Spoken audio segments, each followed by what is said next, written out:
Hey there. Tonight, we're stepping into a world of heavy robes, echoing stone halls, and whispered prayers that carry the weight of an entire kingdom.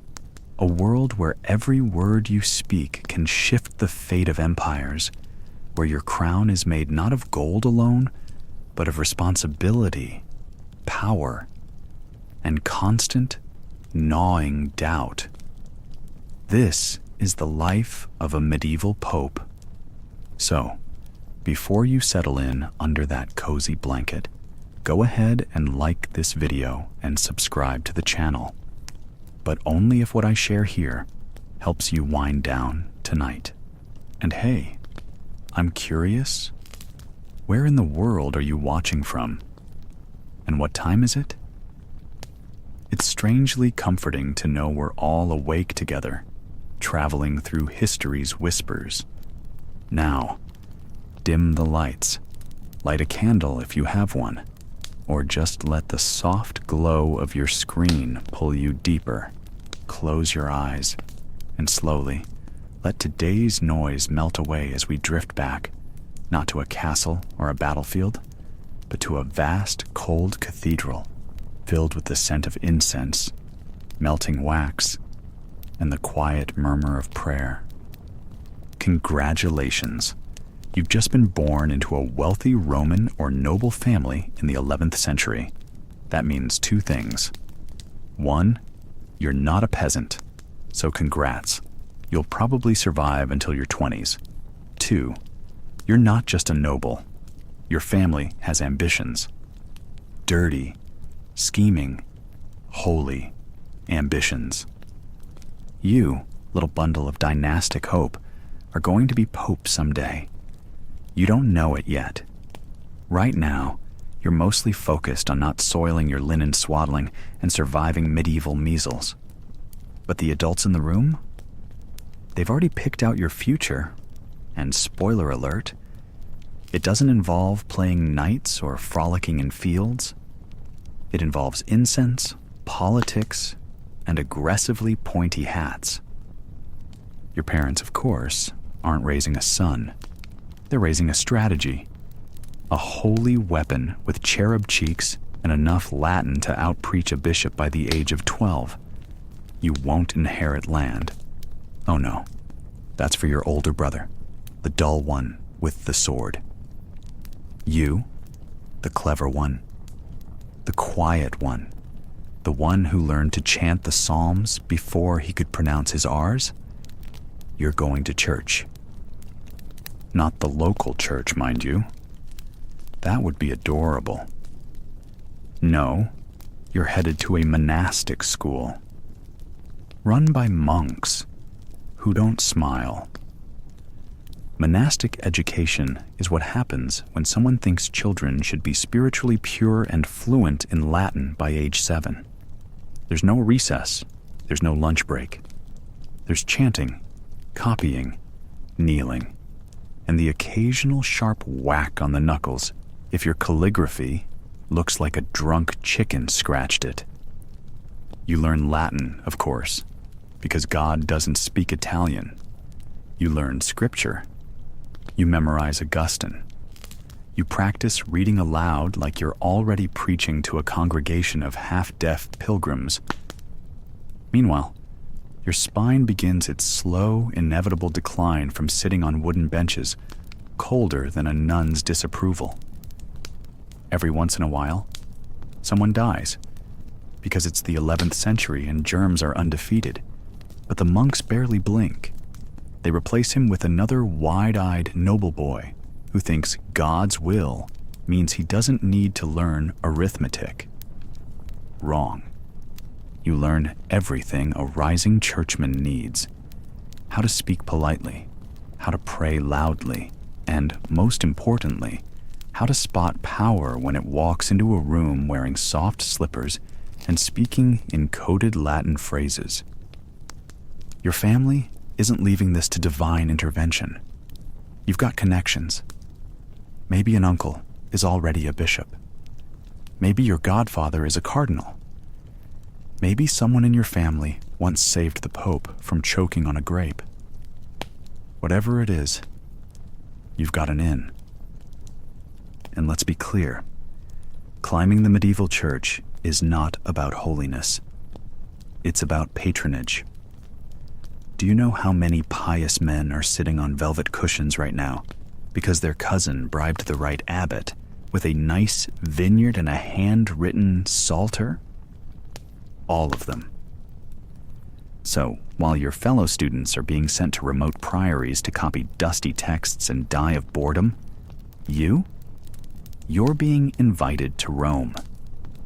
You've written one clever letter to the Pope's advisor, dictated by your tutor, let's be honest. And now, you're spending summers shadowing bishops, nodding sagely at Latin debates you barely understand, and learning how to sip wine in a way that suggests you understand church politics deeply. By 14, you've technically taken minor holy orders. That means you're a cleric, but not a monk. You still have hair. You still eat meat. You still get to wear fancy clothes that say, I fear God, but also, I own land. You're not married, obviously. But don't worry, that doesn't mean you're celibate. No one's asking questions. Not yet. By now, your parents are beaming. Their son is a canon. He wears vestments. He writes letters that end with "In Christo Domino." And crucially, he is obedient. Because ambition without obedience in the church gets you branded a heretic. Or worse, ignored. Now comes the real test. You're sent to Rome for an extended visit. Translation: it's time to kiss the rings. The papal court is a maze of incense, whispering, and eye contact that lasts 2 seconds too long. Everyone knows who's rising. Everyone knows who's doomed. The question is, do you know how to play? You do. You speak softly. You quote Augustine. You act shocked when someone jokes about simony, but you also know the going rate for a bishopric in Burgundy. You spend time around cardinals, but not too much. You laugh at the Pope's joke, even when it's about St. Lawrence and his grill-related martyrdom. You kneel often. You smile never. And slowly, you rise. Other noble boys have entered the race. Sons of dukes, nephews of kings. They wear robes that shimmer, but their Latin conjugation is garbage. You're not the strongest. You're not the oldest. But you're the one who listens, who watches, who memorizes who speaks to whom in the corridors when they think no one's looking. You know that Bishop Aldo always arrives late on purpose, that Cardinal Giovanni only fasts on Tuesdays, that the Pope's valet has a drinking problem and a loose tongue. You know, in other words, how things really work. And most importantly, you know that sainthood is for the dead. You're aiming for power. By the time you're 17, you've got a personal confessor, a secret sponsor, and a growing collection of church titles so confusing that even you forget what half of them mean. You're not pious. You're prepared. You've survived childhood, mastered Latin, kissed all the right rings, and avoided plague. So far, the path is clear. You're not Pope yet. But the moment someone drops dead in the College of Cardinals, let's just say your incense is already lit. Becoming a cleric in the High Middle Ages was no small matter. It meant turning away from worldly ambition, or at least pretending to, and pledging yourself to a life of service, discipline, and obedience. But beneath the solemn layers of Latin chant and incense smoke, the church was also a deeply human institution. And like any institution run by humans, it had a ladder, a tall one, with rungs stretching all the way from a thatched roof village parish to the marble halls of Rome. To climb it, a man needed more than piety. He needed patience, cleverness, and, more often than not, powerful friends. Most began at the bottom, as parish priests, tending to the spiritual needs of small, often rural communities. It was not a glamorous post. Your days were filled with predictable routines: morning prayers, daily mass, listening to confessions, anointing the sick, and delivering sermons, which you hoped your illiterate congregation might remember. You lived modestly. The income was meager, barely more than a peasant's, unless your parish controlled valuable farmland. Still, it was an honored role, and if you were a man of learning, character, or the right family connections, it could be just the beginning. From there, some ambitious priests were promoted to more administrative or influential posts: canon, archdeacon, or even a position in a cathedral chapter. These were the stepping stones, reserved for men who demonstrated not only theological knowledge, but also reliability and loyalty to higher-ranking clergy. This was where you learned how to navigate the politics of the church. The bishop watched. So did the archbishop. And if they liked what they saw, your name might be mentioned in the right circles when a new seat became vacant. The episcopacy, becoming a bishop, was the first true leap up the ladder. As bishop, you were no longer confined to a single church. You held authority over a diocese, a broad territory that could include dozens or even hundreds of parishes. It was a position of immense power and prestige. You consecrated new churches, ordained new priests, and ensured that doctrine was being followed.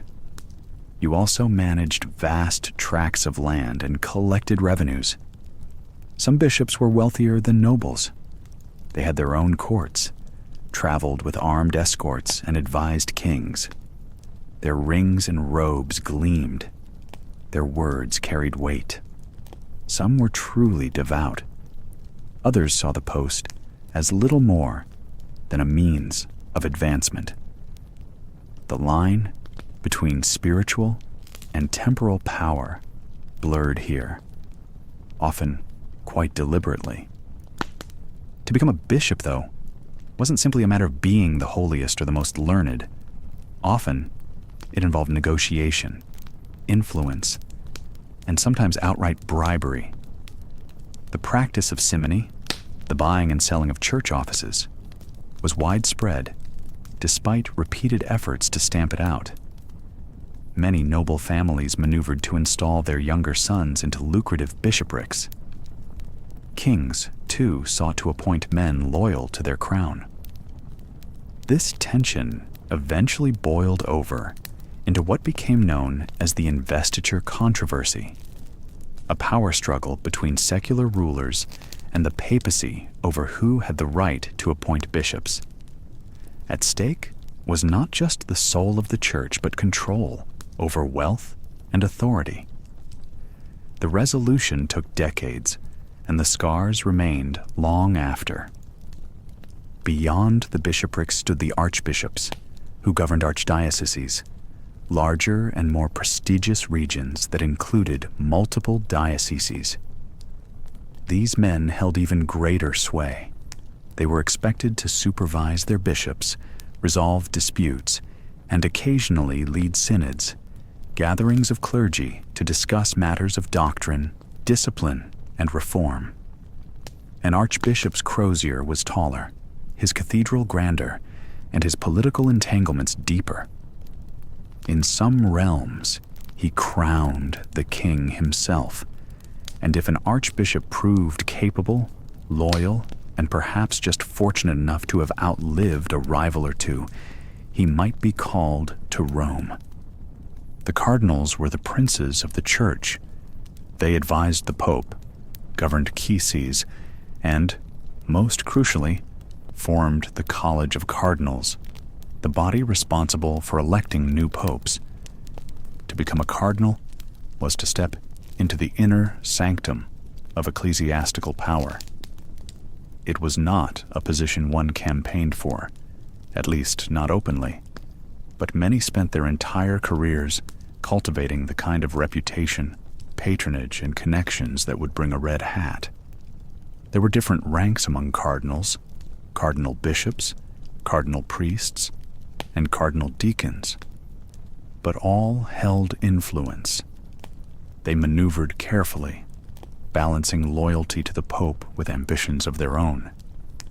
Cardinalship was often awarded to men who had served in the Roman Curia, the administrative apparatus of the Church. Others were recognized for their leadership in monastic orders or for governing large dioceses effectively. Some were scholars, theologians, or diplomats. A few were relatives of the Pope.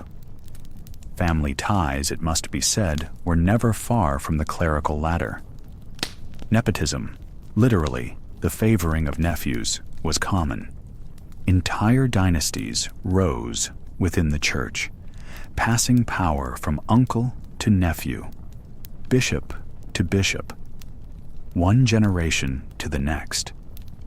At the top of the ladder sat the Pope, the Bishop of Rome, the Vicar of Christ. To wear the papal tiara was to command the spiritual allegiance of all Christendom, or at least to try. Not all popes were saints. Not all were scholars. Some were warriors. Some were bureaucrats. A few were barely competent, but each held supreme authority over doctrine, discipline, and the direction of the Church. They sent legates across Europe. They excommunicated kings. They called for crusades. Their words could shake empires. The path to the papacy was complex, unpredictable, and often dangerous. It required a lifetime of service, political maneuvering, and survival through the treacherous currents of Roman intrigue. Some popes rose quickly, propelled by powerful patrons. Others waited decades. Many cardinals never made it. Those who did often found that the crown they had sought for so long came with a weight heavier than they imagined. Outside, the hierarchy of the secular clergy stood the monastic orders. Monks, though technically separate from the church ladder, played an important role in its functioning. The most devout and disciplined rose to become abbots, controlling vast monasteries and influencing church policy. Some, especially those from influential orders like the Cluniacs or the Cistercians, were called into higher office. Bernard of Clairvaux, for instance, never sought promotion, but his wisdom and authority shaped Christendom for decades. In some cases, monks were plucked from the cloister and elevated to bishoprics, or even made cardinals. It was rare, but not impossible. In the end, the climb through the medieval church was neither purely spiritual nor purely political. It was both. Piety and politics walked hand in hand. A clever priest might rise quickly if he knew whom to impress. A nobleman's son might become a bishop before he turned 30. A humble monk might be summoned to Rome on the strength of his sermons alone. And for those who reached the summit, the view was breathtaking. But the fall, should it come, was equally steep. There were no guarantees, no set paths, only ambition, ability, and the unpredictable hand of Providence. But for those who dared to climb, the church offered something no other institution in medieval Europe could: a chance to rise from obscurity to the pinnacle of power, all while cloaked in the robes of divine authority. You've made it. You, a glorified choir boy with an expensive education and an allergy to humility. are now officially on the long, slippery road to becoming a cardinal of the Holy Roman Church. That's right. Cardinal. Red robe, fancy hat, and a job description that is 10% divine calling and 90% high-stakes medieval chess. But let's not get ahead of ourselves. You weren't born in red silk. No, your journey here began years ago with a haircut that made you look like a bull and a Latin tutor who smelled like boiled onions. Your childhood was mostly chanting psalms in a language no one speaks, kissing rings, and praying someone noticed how exceptionally devout you were, while also being suspiciously good at networking. Because in the high Middle Ages, holiness is only half the battle. The other half is knowing whose backside to kiss, and when. You probably started as a subdeacon, which is basically a church intern. Your job? Hauling incense, lighting candles, and being ignored by important people. Eventually, you moved up to deacon, which means more Latin, more robes, and fewer actual friends. Maybe you had a knack for canon law, or maybe your uncle was a bishop. Either way, someone saw something in you, or owed your family a favor, and you got noticed. One day, you're saying Mass in a half-flooded chapel. The next, boom, you've been summoned to Rome. This is where the real transformation happens. You are now one of the princes of the church, which is ironic, since most of you still live like monks, except with better wine and more bribes. And make no mistake, your new life is not about quiet contemplation. It's about maneuvering, whispering, writing letters so passive-aggressive they might as well be written with venom, and sitting through endless councils where everyone pretends to be holier than thou, while simultaneously plotting each other's ecclesiastical demise. Welcome to the College of Cardinals, where the holiest men in Christendom gather together to do whatever the Pope tells them to. Unless, of course, they're trying to replace him. Your days now begin with prayer and end with politics.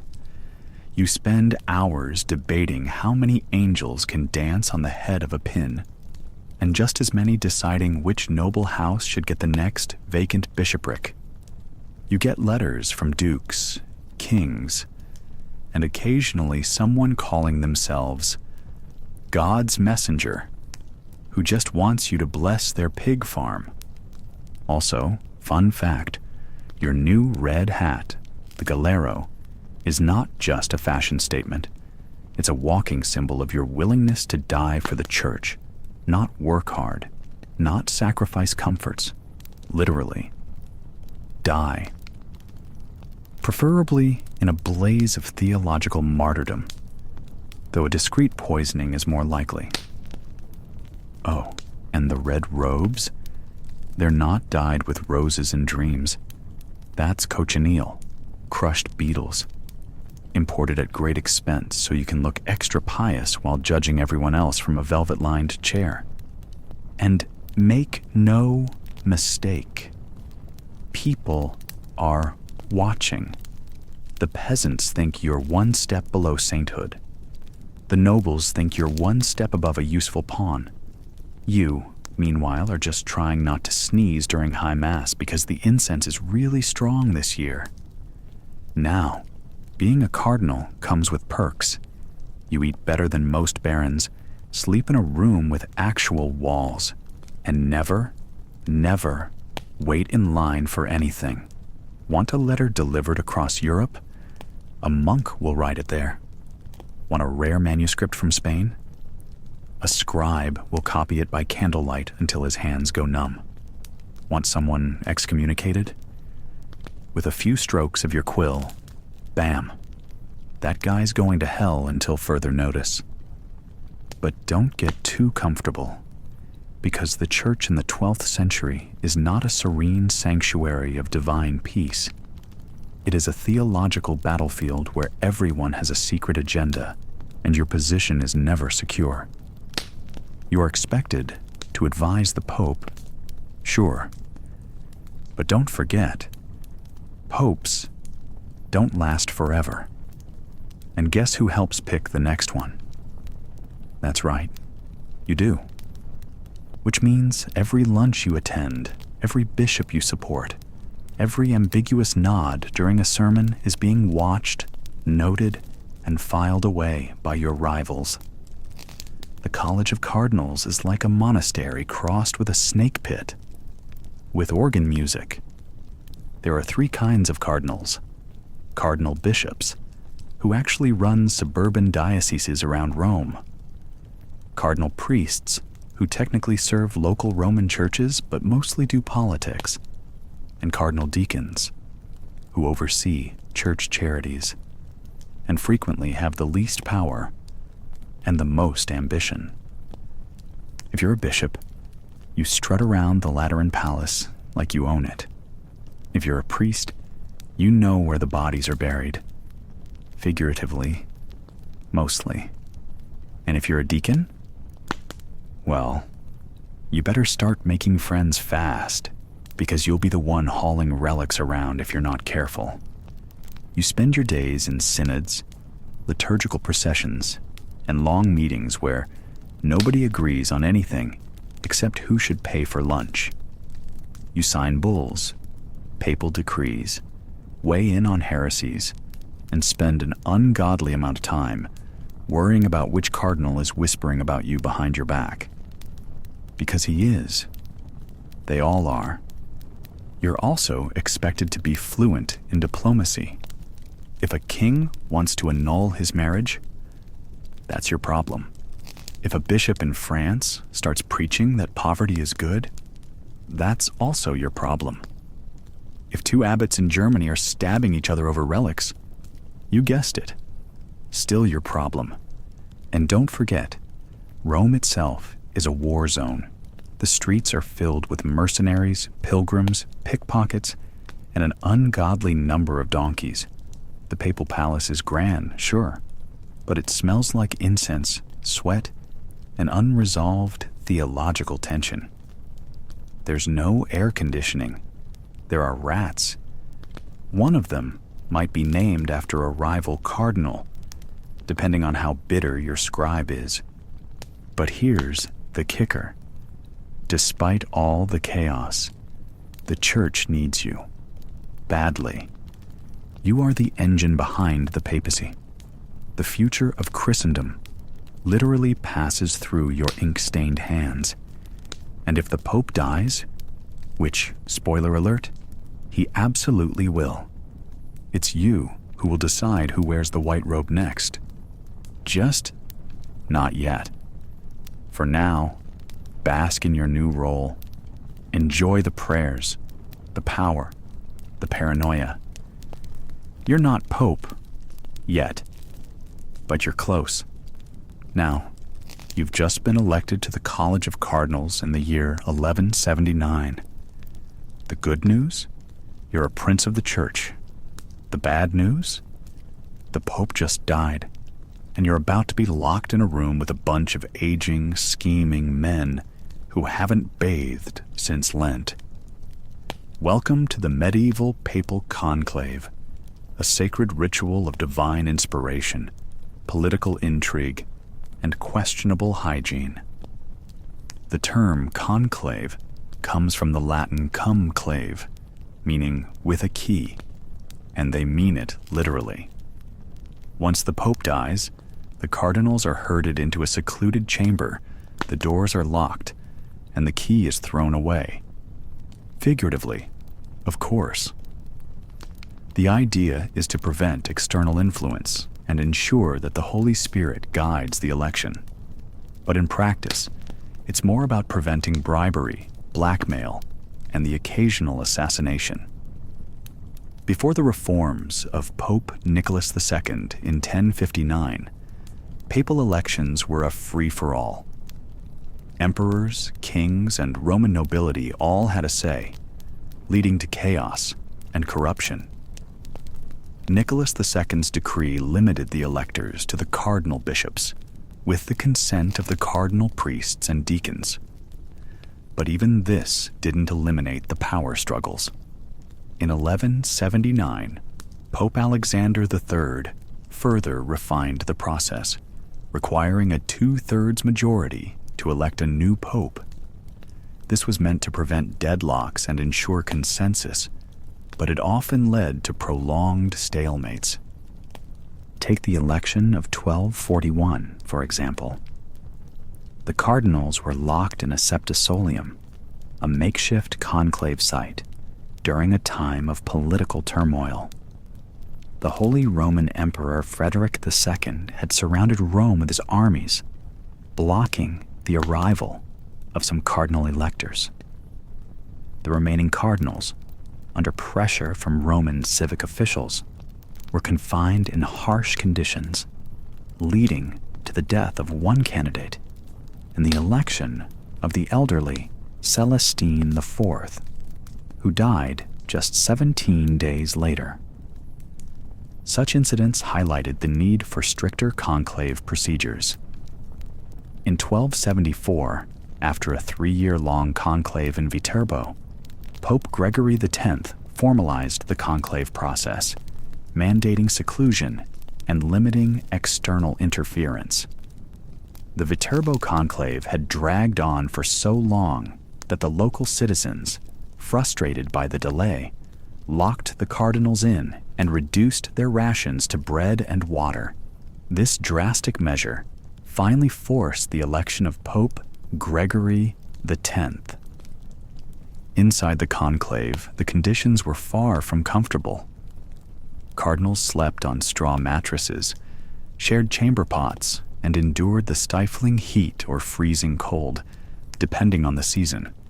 Food was limited, and communication with the outside world was strictly forbidden. Despite these hardships, or perhaps because of them, the conclave became a crucible for political maneuvering. Alliances were formed, promises made, and votes traded, all in the name of divine guidance. The voting process itself was secretive and solemn. Each cardinal would write the name of their chosen candidate on a piece of paper, fold it, and place it in a chalice or urn. The votes were then counted, and if no candidate received the required 2/3 majority, the process would repeat.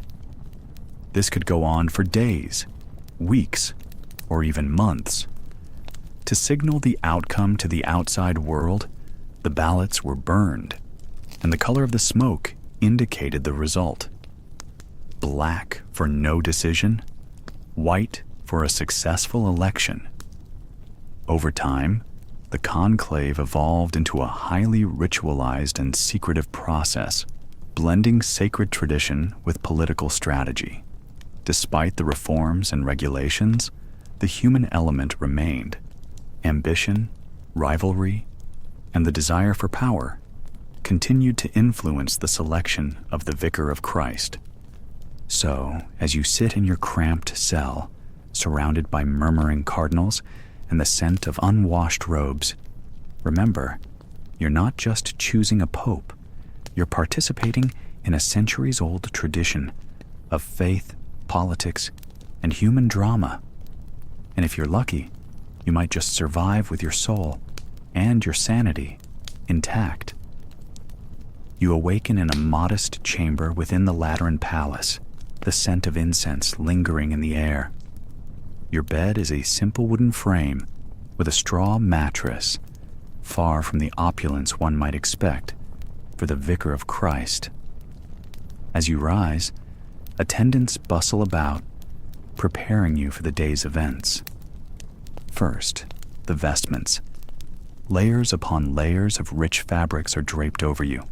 The alb, the amice, the stole, each symbolizing purity, humility, and authority.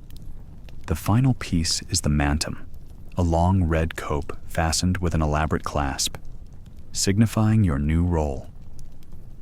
The procession begins with a solemn papal mass at St. Peter's Basilica. As the choir chants, you sit on a throne, and the cardinals approach one by one, kissing your hand in a gesture of obedience. Then come the archbishops and bishops, who kneel to kiss your feet, a tradition emphasizing the Pope's supreme authority over the Church. Following the Mass, you're carried through the basilica on the sedia gestatoria, a portable throne under a white canopy. Attendants flank you with ceremonial fans, the flabella made of ostrich feathers. 3 times the procession halts, and a bundle of flax is burned before you with the words, Pater Sancte, sic transit gloria mundi. Holy Father, thus passes the glory of the world, reminding you of the fleeting nature of earthly power. The climax of the ceremony is the bestowal of the papal tiara, or triregnum. This ornate, triple-crowned headpiece symbolizes your roles as father of princes and kings, ruler of the world, and vicar of Christ. As it's placed upon your head, the weight is both literal and symbolic, representing the immense responsibilities now resting upon you. The final act is taking possession of your cathedral, the Archbasilica of St. John Lateran. You're led to a stone seat known as the stercorata, or dung chair, a symbol of humility referencing 1 Samuel 2:8. From there, you ascend to the marble throne in the apse, where you receive the cardinals at your feet and the kiss of peace. As you recline on 2 red marble chairs representing Saints Peter and Paul, you're handed the papal ferula, the keys to the Lateran Basilica and Palace, and a red cincture with a purple pouch containing seals.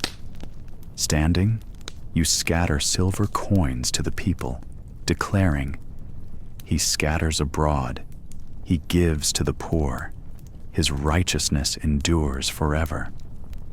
And thus, your coronation concludes. You're now the Pope, the spiritual leader of millions, and the weight of the triple tiara is a constant reminder of the burdens and responsibilities that come with your new role. Again, being the Pope means you're the Vicar of Christ, the Bishop of Rome, the Supreme Pontiff, God's spokesperson on earth, which in theory sounds glamorous, until you realize your holy empire starts at sunrise and ends also at sunrise, because apparently salvation never sleeps. It begins, of course, with bells, loud, relentless, and rung by a monk who clearly trained in the art of spite. It's barely dawn, the kind of pale medieval morning where your joints feel like they've been hammered by saints and sinners alike.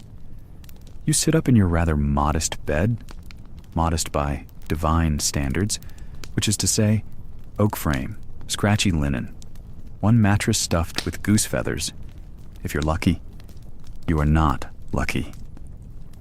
It's hay. Always hay. And yes, even popes get fleas. You swing your feet onto the cold stone floor of the Lateran Palace. You'd think being pope earns you heated floors. It doesn't. You're not a wizard. You're the leader of Christendom, which comes with power. Yes, but also early onset arthritis and an endless stream of sycophants who want to kiss your ring and maybe secure a bishopric for their cousin, who can't read but owns a nice horse. First stop, matins. Because what you really need at 5 a.m.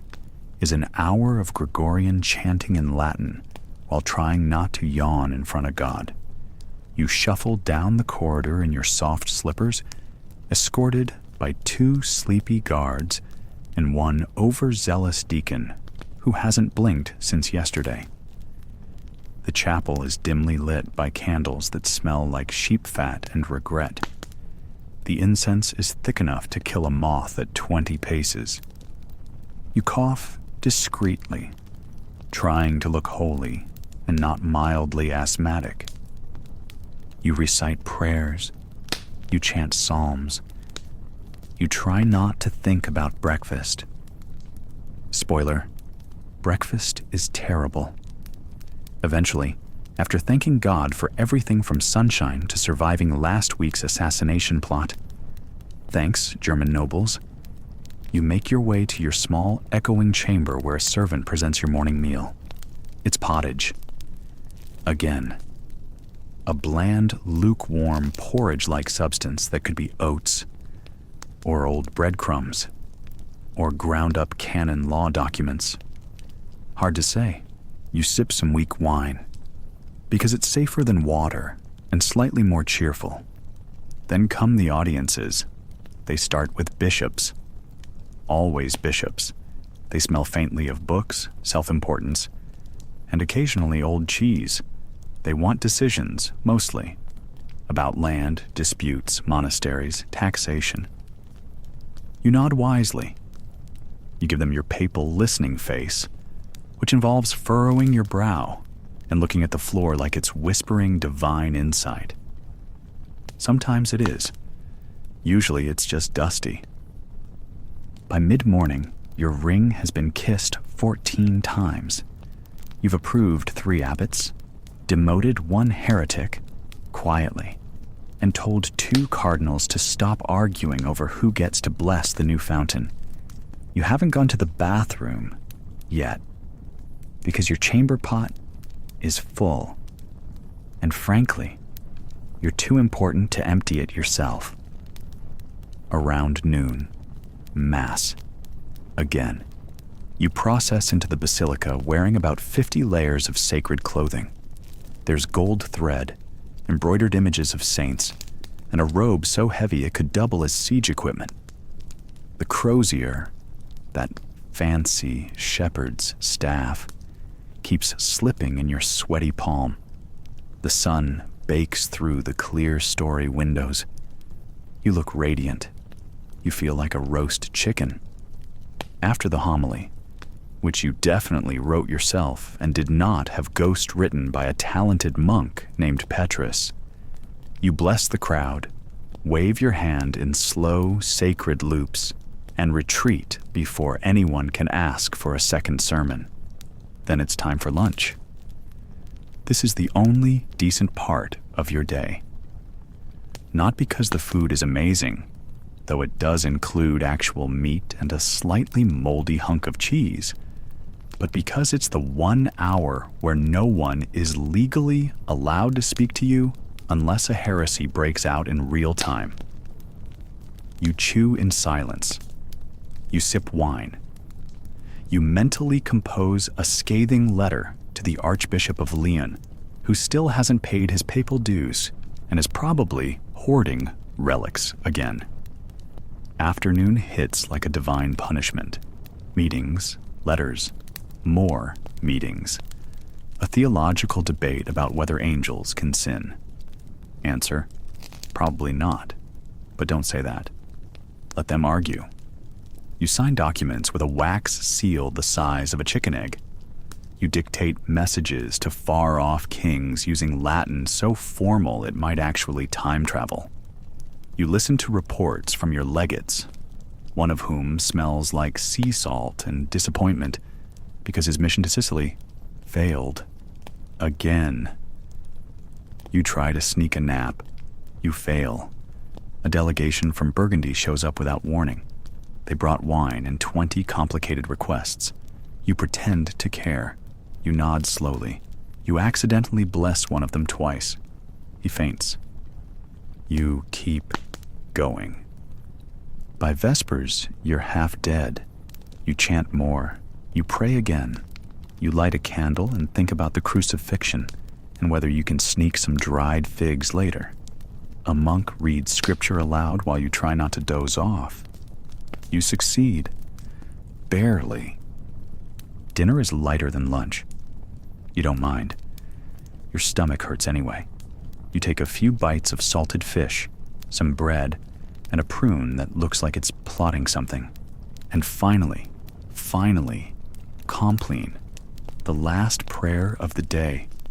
You whisper, genuflect, cross yourself, and shuffle off to bed like a holy ghost in wool slippers. You pause at your chamber pot. It's still full. You decide to hold it. Again. The servants have left. The palace is quiet. Somewhere, a cat yowls in the garden. You crawl under your scratchy blanket. Your back aches. Your knees sound like relics. You close your eyes, thinking maybe, just maybe, you'll get a full night's sleep without someone waking you about a doctrinal emergency in Barcelona. You're the Pope. You're exhausted. You'll do it all again tomorrow. You're the most powerful man in Christendom. The bad news? You're about to be buried under layers of symbolism, silk, and ceremony that make your new job feel less like divine appointment and more like an elaborate costume party with eternal consequences. Your first day on the job doesn't start with a casual meeting or a friendly handshake. No, it begins with a procession that makes a royal wedding look like a backyard barbecue. You're led into the Lateran Basilica, not walking, but being carried on a sedia gestatoria, a portable throne, because walking is for peasants and lesser clergy. The crowd cheers, incense fills the air, and somewhere, a choir hits a note so high it could summon angels, or at least shatter some stained glass. As you approach the altar, a cardinal steps forward holding a small, ornate box. Inside is the ring of the fisherman, a gold signet ring engraved with an image of St. Peter casting his net. This isn't just jewelry. It's a symbol of your authority, your connection to the first pope, and your commitment to be a fisher of men. The ring is slipped onto your finger, and just like that, you're married to the church. No honeymoon, just a lifetime of spiritual responsibility and political intrigue. Next comes the pallium, a woolen band draped over your shoulders. It's made from the wool of lambs, blessed on the feast of St. Agnes, and symbolizes your role as the shepherd of your flock. The weight of the pallium is both literal and metaphorical, reminding you that your shoulders now bear the burdens of the faithful worldwide. Then there's the mitre, a tall, pointed hat that makes you look like a cross between a wizard and a traffic cone. Its two peaks represent the Old and New Testaments, and the lappets hanging down the back are said to symbolize the spiritual and temporal powers of the papacy. It's not comfortable, but fashion isn't the point. Authority is. You're also handed the crozier, a staff with a curved top resembling a shepherd's crook. This isn't just a walking stick. It's a symbol of your duty to guide and protect your flock. The curve is meant to hook wayward souls back into the fold, and the pointed end is for prodding the spiritually lazy. It's both a tool and a weapon, much like your new role. As the ceremony continues, you're vested in the papal robes. Layers upon layers of silk, gold, and embroidery are added until you resemble a walking tapestry. Each garment has its own meaning. The alb represents purity, the chasuble signifies charity, and the stole denotes the yoke of Christ. By the time they're done, you're less a man and more a living symbol of the Church's majesty and mystery. Finally, the papal tiara is placed upon your head.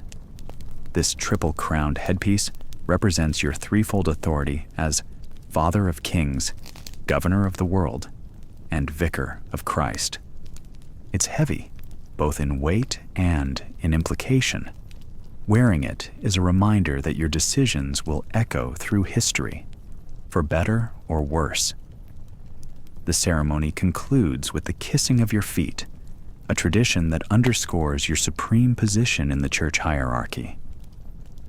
It's awkward, but it's tradition. And in the medieval church, tradition is everything. As you leave the basilica, the crowds cheer and the bells ring out across Rome.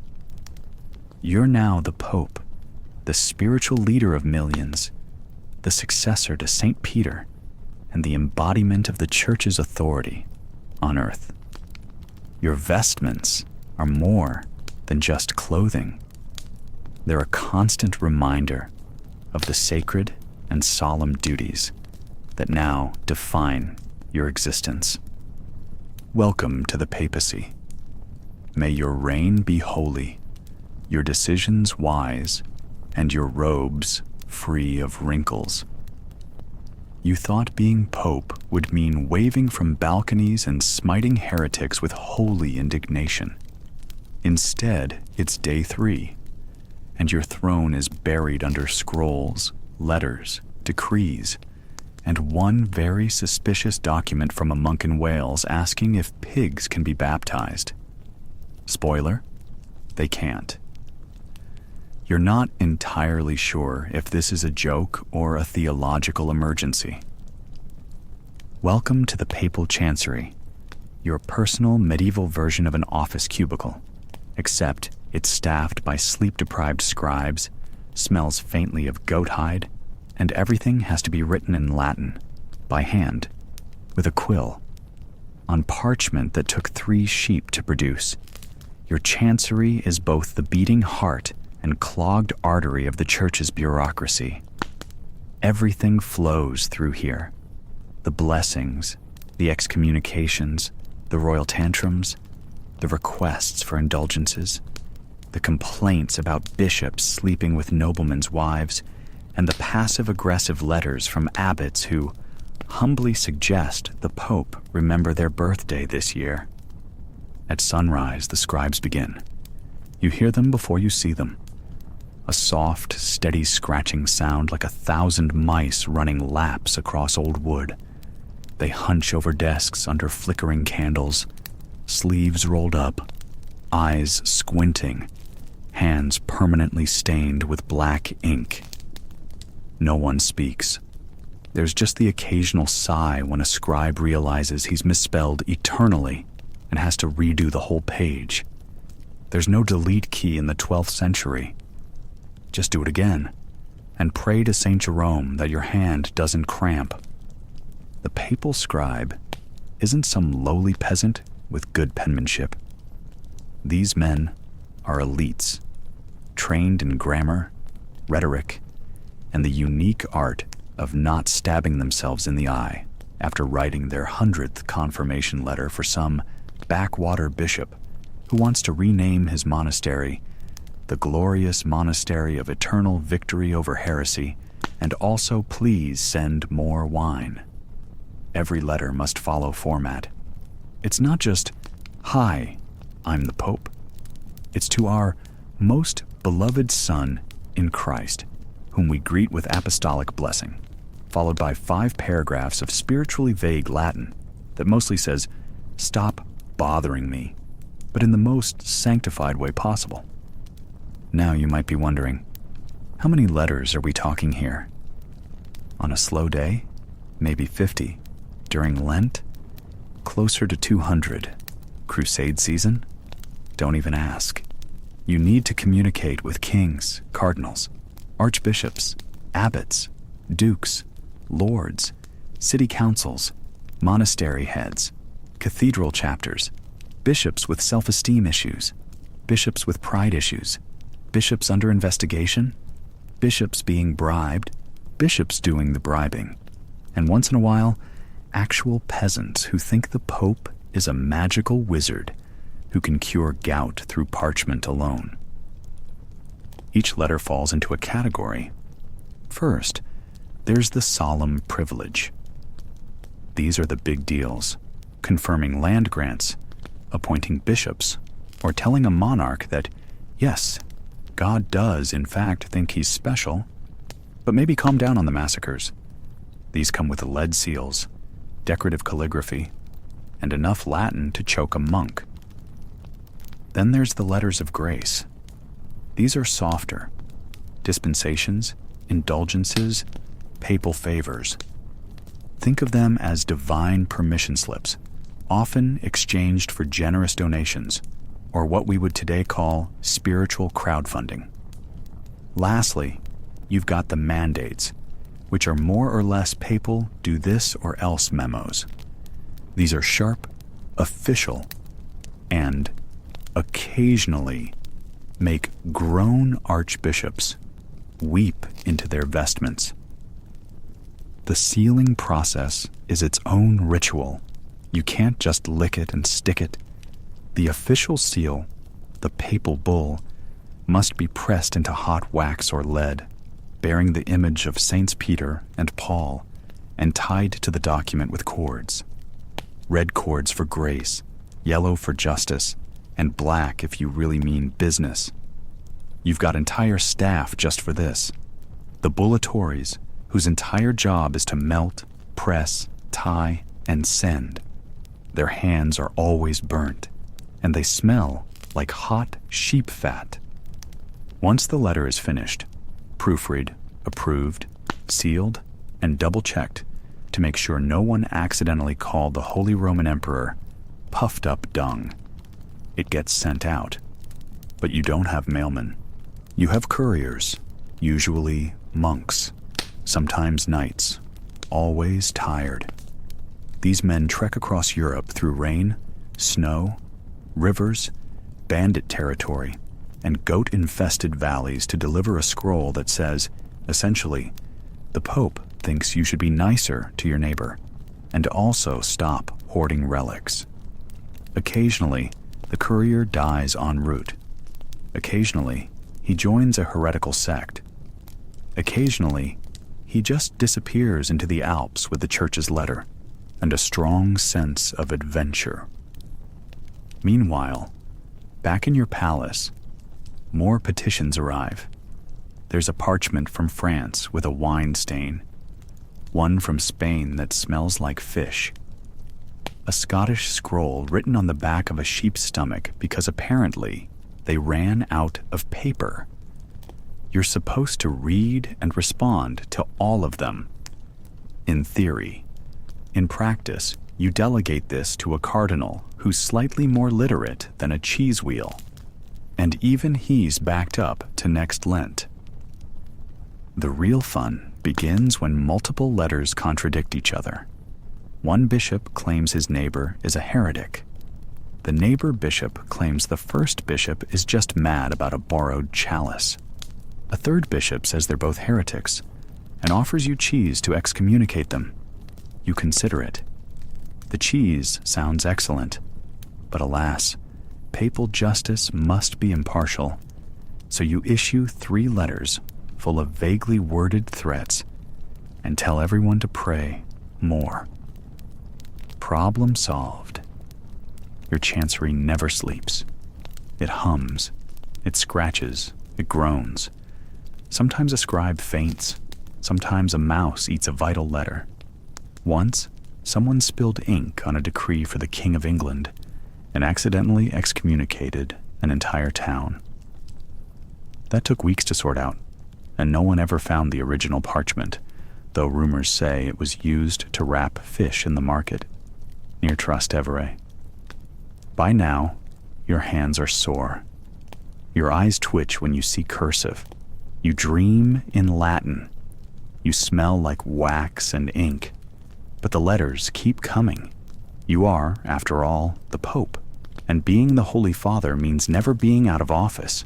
Your quill is eternal, your inkwell bottomless, your life a never-ending footnote in the great papal archive of Europe. Sleep well, Your Holiness. Tomorrow, 3 more cardinals want to debate the proper spelling of Amen. But being the most powerful man in Christendom doesn't protect you from the common cold or the uncommon plague. Your bed is a carved walnut monstrosity draped in crimson brocade, but it might as well be a coffin. The mattress is stuffed with goose feathers, but they've long since compacted into something resembling lumpy bread dough. Your pillows are damp with sweat, and the air smells of incense, unwashed linen, and the faint metallic tang of fear. You've got a fever, a bad one. And in the 12th century, that's not just an inconvenience. It's a theological crisis. Your personal physician, a monk trained at the school of Salerno, arrives with a leather satchel full of tools, a brass urine flask, a bleeding bowl, and a copy of Galen's De Sanitate Tuenda. He peers into your chamber pot, holds your urine up to the light, and frowns. "Your Holiness," he says, "your humors are imbalanced. The yellow bile is ascendant." Translation: you're hot, dry, and angry, just like every other pope. In medieval medicine, illness is a matter of imbalance. The four humors, blood, phlegm, yellow bile, and black bile, must be kept in harmony. Too much of one, and you're in trouble. Too much yellow bile, fever, aggression, and a tendency to yell at cardinals. But there's another possibility: sin. Illness might be a punishment from God. Perhaps you were too harsh in that last excommunication. Perhaps you enjoyed your roast peacock dinner a bit too much. Perhaps God is reminding you that even the vicar of Christ is mortal. The physician decides on a course of treatment, bloodletting. A silver lancet is produced, and your arm is tied off with a silk cord. The cut is quick, and the blood flows into a ceramic bowl. The idea is to release the excess bile and restore balance. Meanwhile, your confessor leads a prayer vigil. Candles are lit, psalms are chanted, and relics are brought in. A fragment of the true cross is placed on your chest. A vial of St. Peter's tears is sprinkled on your forehead. The air is thick with incense and desperation. You're given a potion made from herbs: willow bark for the fever, mint for the stomach, and a touch of opium for the pain. It tastes like bitter earth and old wine. You choke it down. As the fever rages, you drift in and out of consciousness. Visions of angels and demons dance before your eyes. You see the faces of past popes, stern and silent. You hear the whispers of cardinals plotting succession. Your body aches. Your skin burns. Your mind wanders. In the corridors outside, the curia waits. If you die, there will be mourning, but also maneuvering. Factions will form. Alliances will shift. The College of Cardinals will prepare for conclave. But for now, you are still the Pope, and you are still alive. Days pass. The fever breaks. You wake to find the sun streaming through the stained glass windows. The air smells of fresh linen and rosemary. Your physician smiles. "Your Holiness," he says, "you have survived. You are weak, but you sit up. You sip watered wine. You listen to the news.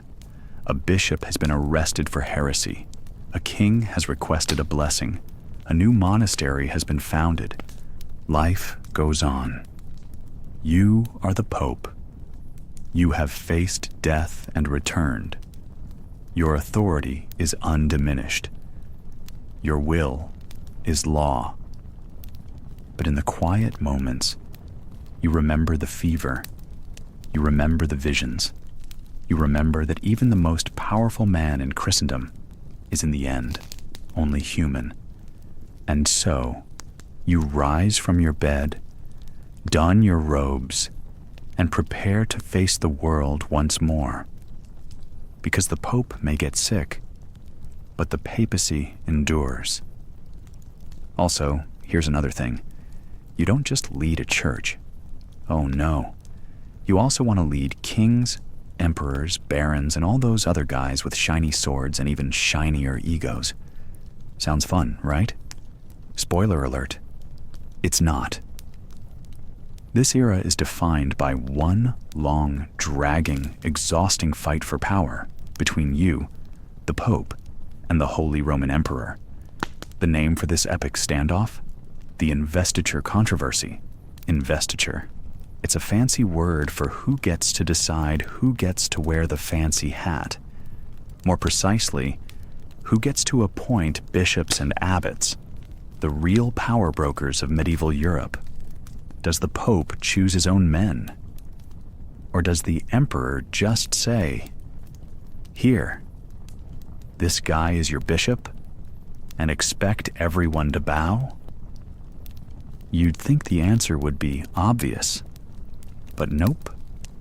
The fight has been raging since before you woke up today, and it's about to get a whole lot messier. You step out of your chilly, drafty papal chambers and into the sunlight, but you're already shivering. Because today, you're not just dealing with prayers and incense. Today, you're going to pen a letter. Not a nice letter. An angry letter to Emperor Frederick Barbarossa, a man who thinks he owns more than half of Europe, and certainly thinks he owns your bishops. Frederick is no joke. A towering figure with a beard that looks like it could hide a family of sparrows, and a temper that could melt the iron on your sword. He's already crowned himself emperor without the Pope's blessing, which is like sneaking into a wedding and stealing the bride's bouquet. Rude, and a sign that you might as well grab your spiritual boxing gloves. So here's the deal. For decades, the Pope has claimed that only the Church can appoint its leaders, the bishops who run the local churches, collect taxes, and keep an eye on the peasants. The Emperor disagrees, claiming that since he's the secular leader, he gets to call the shots. It's like a medieval version of Who's the Boss? Except the stakes are eternal souls and earthly power. The conflict reaches its peak with Pope Alexander III, that's you, in this story, and Emperor Frederick in a full-blown war of words, armies, and political intrigue. Alexander refuses to back down. He excommunicates Frederick, which is the ultimate medieval, "you're out of the club, buddy." Excommunication means no mass, no communion, no last rites, basically a spiritual death sentence. The threat? If you keep supporting Frederick, you're going to hell. Frederick, of course, laughs this off. His armies march on Rome, demanding Alexander step down. But Alexander digs in, taking refuge in friendly cities and rallying support from other European kings. Meanwhile, the peasants and clergy, caught in the middle, are just hoping they survive the winter. One of the most unforgettable moments? The penance of Emperor Henry IV, Frederick's predecessor, which is still fresh in everyone's memory. Picture this: a bitter winter, 1077. The emperor arrives at the castle of Canossa, his beard frostbitten, standing barefoot in the snow outside the gates. He's been excommunicated by Pope Gregory VII, and now he's begging for forgiveness, like a guilty dog. He waits 3 days outside the castle in the freezing cold before the Pope even agrees to see him. The spectacle is both humiliating and historic. An emperor, usually surrounded by soldiers and gold, now reduced to a shivering penitent. begging for absolution. This story echoes through the decades, a stark reminder of the Pope's spiritual power, but also of the bitter rivalry that has dragged Europe into chaos for decades. Back to Alexander III, the Pope of 1150. The struggle isn't just spiritual anymore, it's downright political and military. Frederick Barbarossa has his own anti-pope, a man he installs to rival Alexander, splitting the Christian world like a cracked mirror. Kings and bishops have to pick sides. Who do they back? The rightful pope or the emperor's puppet? It's a recipe for civil war in Italy and Germany, with battles fought as much in churches and palaces as on muddy fields strewn with broken swords. You can almost hear the peasants groaning, "Not again," because every war means taxes go up, crops get trampled, and clergy are dragged into armies instead of mass. The power struggle seeps into every corner of medieval life. Bishops, appointed by the emperor, tend to be loyal to him, which means they're often more concerned with political favors than spiritual guidance. This angers reformers in the church who want to rid the clergy of corruption and simony, the disgusting medieval practice of selling church offices like carnival tickets. The Pope's battle is as much about preserving the church's spiritual purity as it is about power.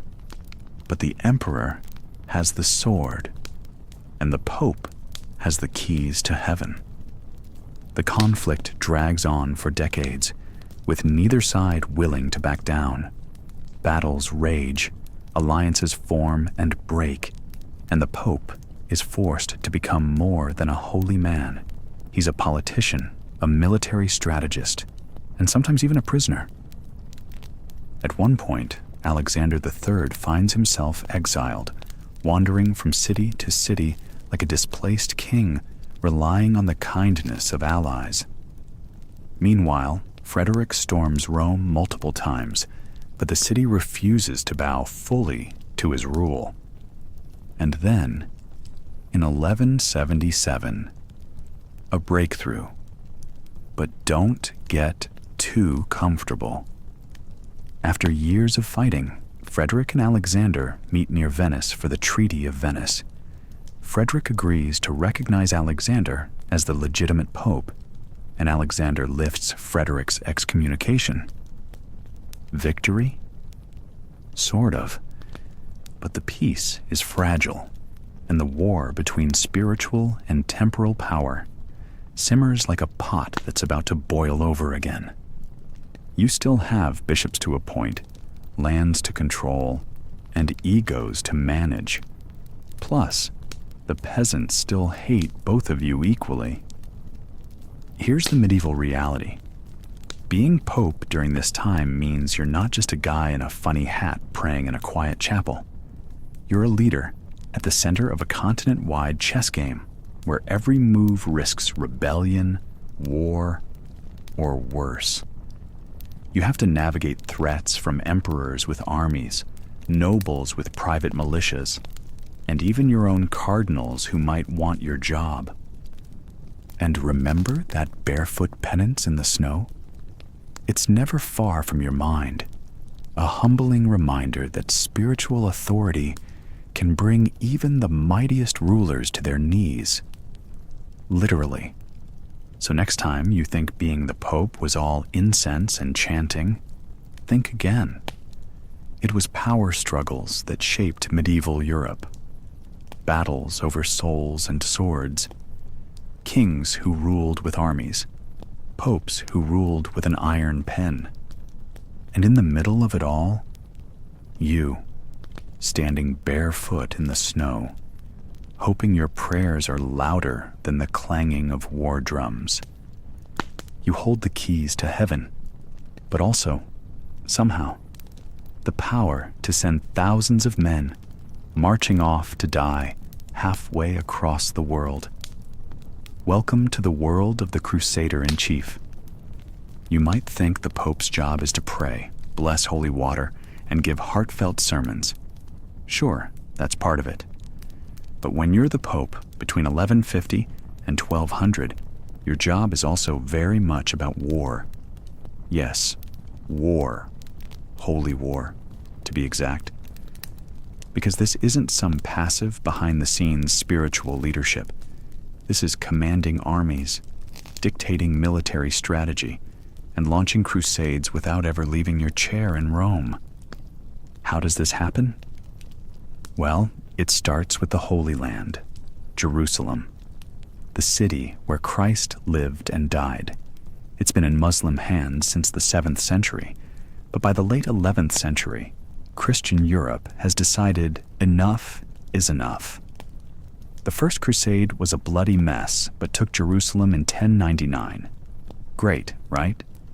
Not so fast. The city and surrounding territories are a powder keg, always ready to explode back into conflict. By the mid-11th centuries, Muslim forces are pushing back hard, and European knights and nobles are itching to reclaim lost ground. Enter the Pope. You don't just bless these wars, you launch them.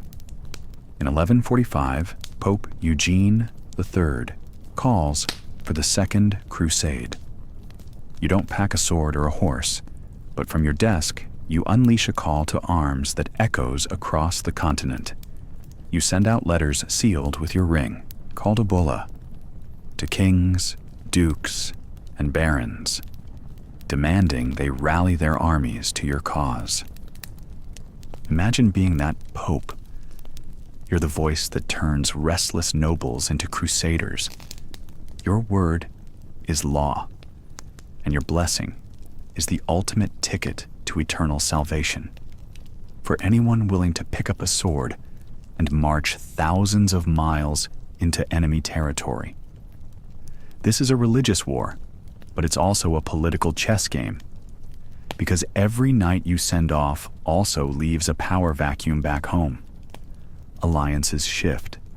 Kingdoms tremble. The Pope doesn't just lead armies. He manipulates kings and nobles like pawns on a giant chessboard. But here's the kicker. You don't have to leave your office to wage this war. You sit in Rome, in your elaborate papal palace, surrounded by advisors and scribes. From here, you issue decrees, excommunications, and bulls that legitimize crusading armies and promise spiritual rewards. You grant indulgences, essentially wiping away sins for anyone who dies fighting for the Holy Land. Suddenly, a dangerous, chaotic military campaign turns into a holy mission. You're not just a priest. You're the CEO of a medieval war machine. And it's brutal. The Crusades are anything but romantic pilgrimages. Thousands die from hunger, disease, and battlefield slaughter. Cities are besieged, looted, and burned. The Pope knows this, but rationalizes it as God's will. Remember, you're dealing with a mindset where salvation and damnation are very real stakes. You believe, or at least claim to believe, that these wars are necessary to save souls and Christendom itself. Between 1150 and 1200, the Crusades become even more tangled with European politics. Kings and nobles squabble over spoils and territory. The Pope often finds himself mediating disputes between competing factions while simultaneously pushing the crusading agenda. He may even threaten to excommunicate any Christian leader who refuses to join the fight. Excommunication means being cut off from the church and, according to medieval belief, eternal damnation. It's the medieval version of a death sentence, socially and spiritually. As Crusader-in-Chief, your correspondence is a mix of fiery rhetoric and cold political calculation. Letters drip with pious language about defending the faith, but also reveal careful negotiation and power plays. You balance demands for more troops with promises of papal protection and rewards. You have to keep the nobles interested without letting any one of them become too powerful and threaten your authority. One of the most notorious examples is the Third Crusade, which kicks off in 1189. By now, the Crusader states are hanging by a thread. Jerusalem fell back to Muslim forces under Saladin in 1187, causing an uproar in Christendom. You, the Pope, call on the great kings of Europe, Richard the Lionheart of England, Philip II of France, and Emperor Frederick Barbarossa, to take up the cross and march east. They answer, and the Pope's office becomes the nerve center for this huge military enterprise. But it's a double-edged sword. While the Pope commands armies and shapes battles from his desk, he also risks being drawn into the messy, bloody chaos of feudal politics. Nobles don't always obey. They argue about who gets what share of land, who leads which army, and who gets to wear the crown after the crusade.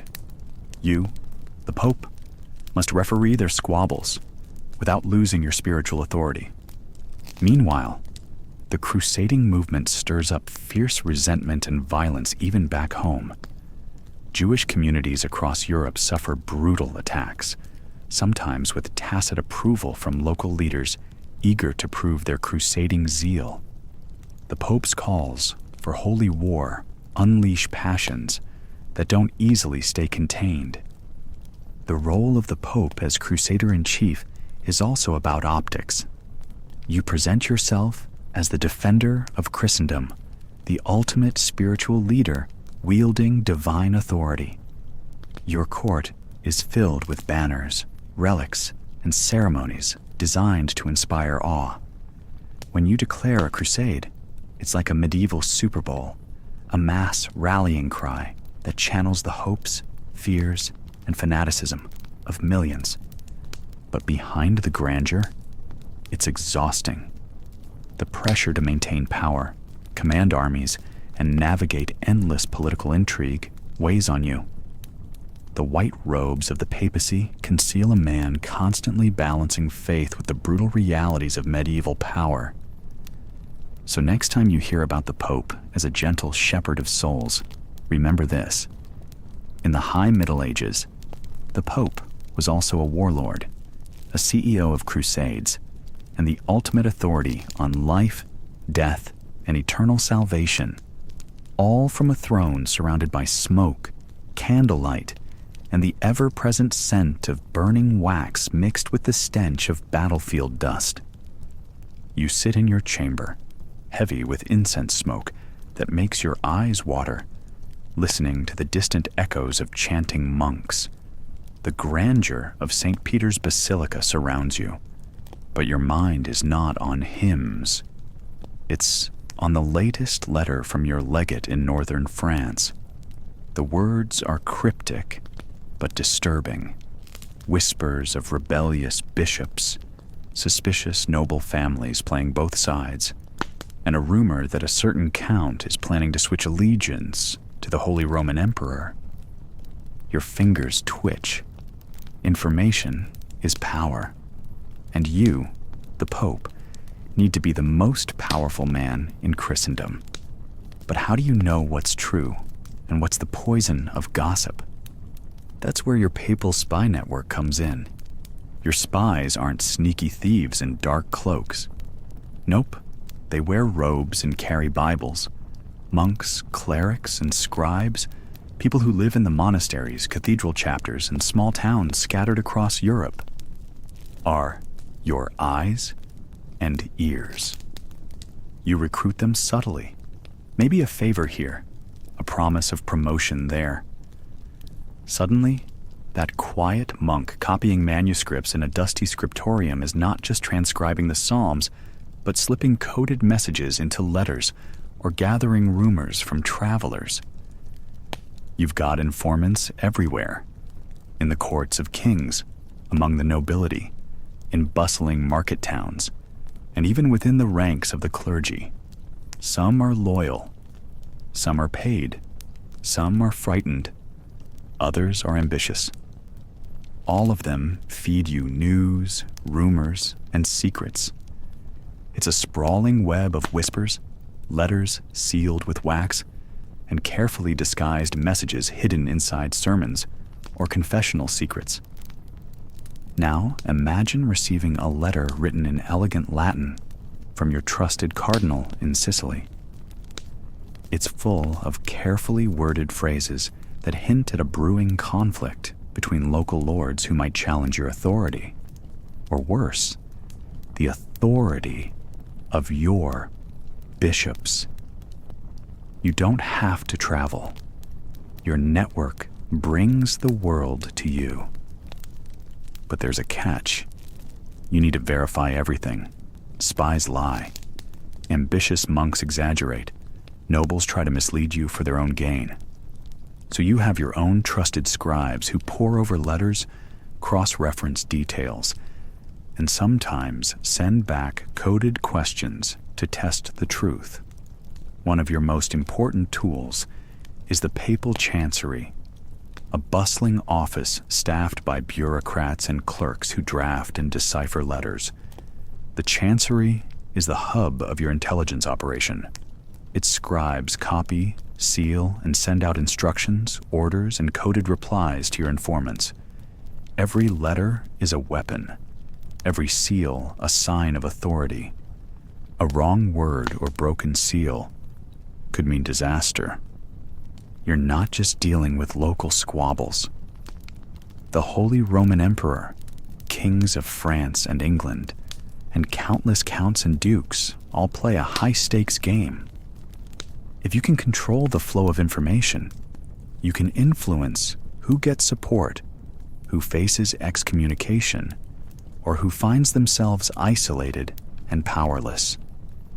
One infamous example from this era involves Pope Alexander III, who faced a tangled web of political enemies, emperors, rebellious nobles, and even rival popes. Alexander's papal spies kept him informed about conspiracies plotted in imperial courts and helped him maneuver through the treacherous waters of 12th century European politics. Without this network, he might never have regained his throne after being forced into exile. You have to be a master of subtlety.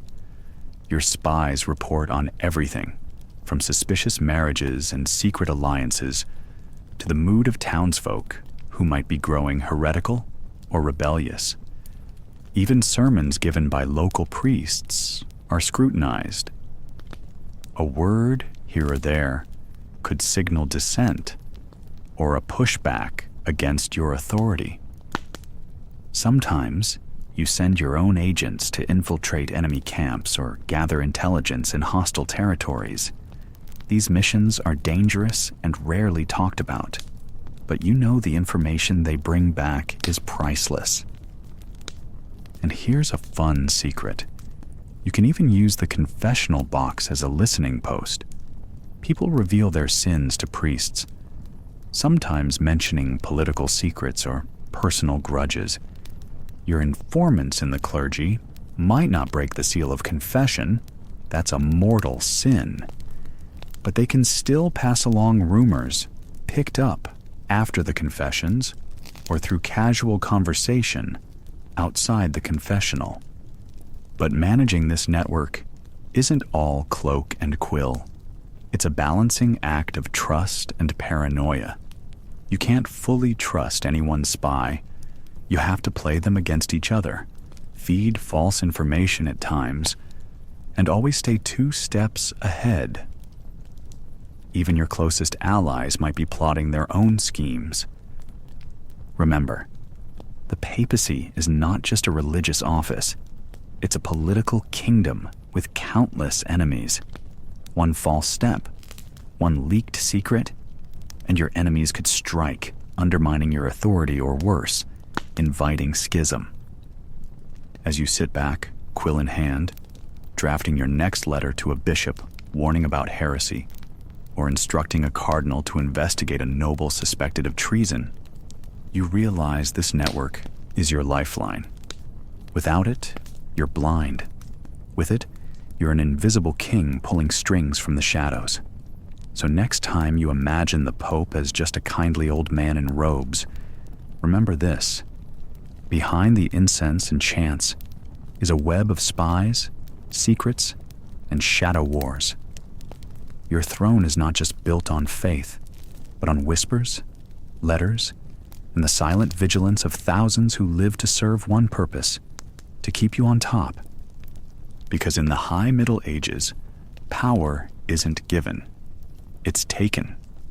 And information is the sharpest sword you wield. Among these powers, the single most dreaded by kings, nobles, and peasants alike was excommunication. Think of it as medieval social death, but with eternal consequences. The nuclear option. The "you're officially dead to God" card. Let's set the scene. You've tried the usual: letters, pleas, sermons, promises of forgiveness. The rebellious baron refuses to kneel. The unruly bishop keeps ignoring your commands, and the greedy king just won't stop raiding church lands. What do? You reach for the spiritual big gun: excommunication. Excommunication was the ultimate timeout from the medieval world.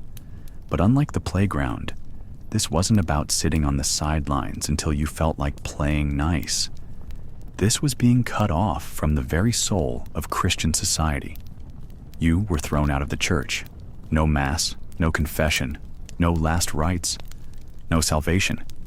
You were dead to the community, dead to God, dead in every imaginable way short of being carted off to hell right this minute.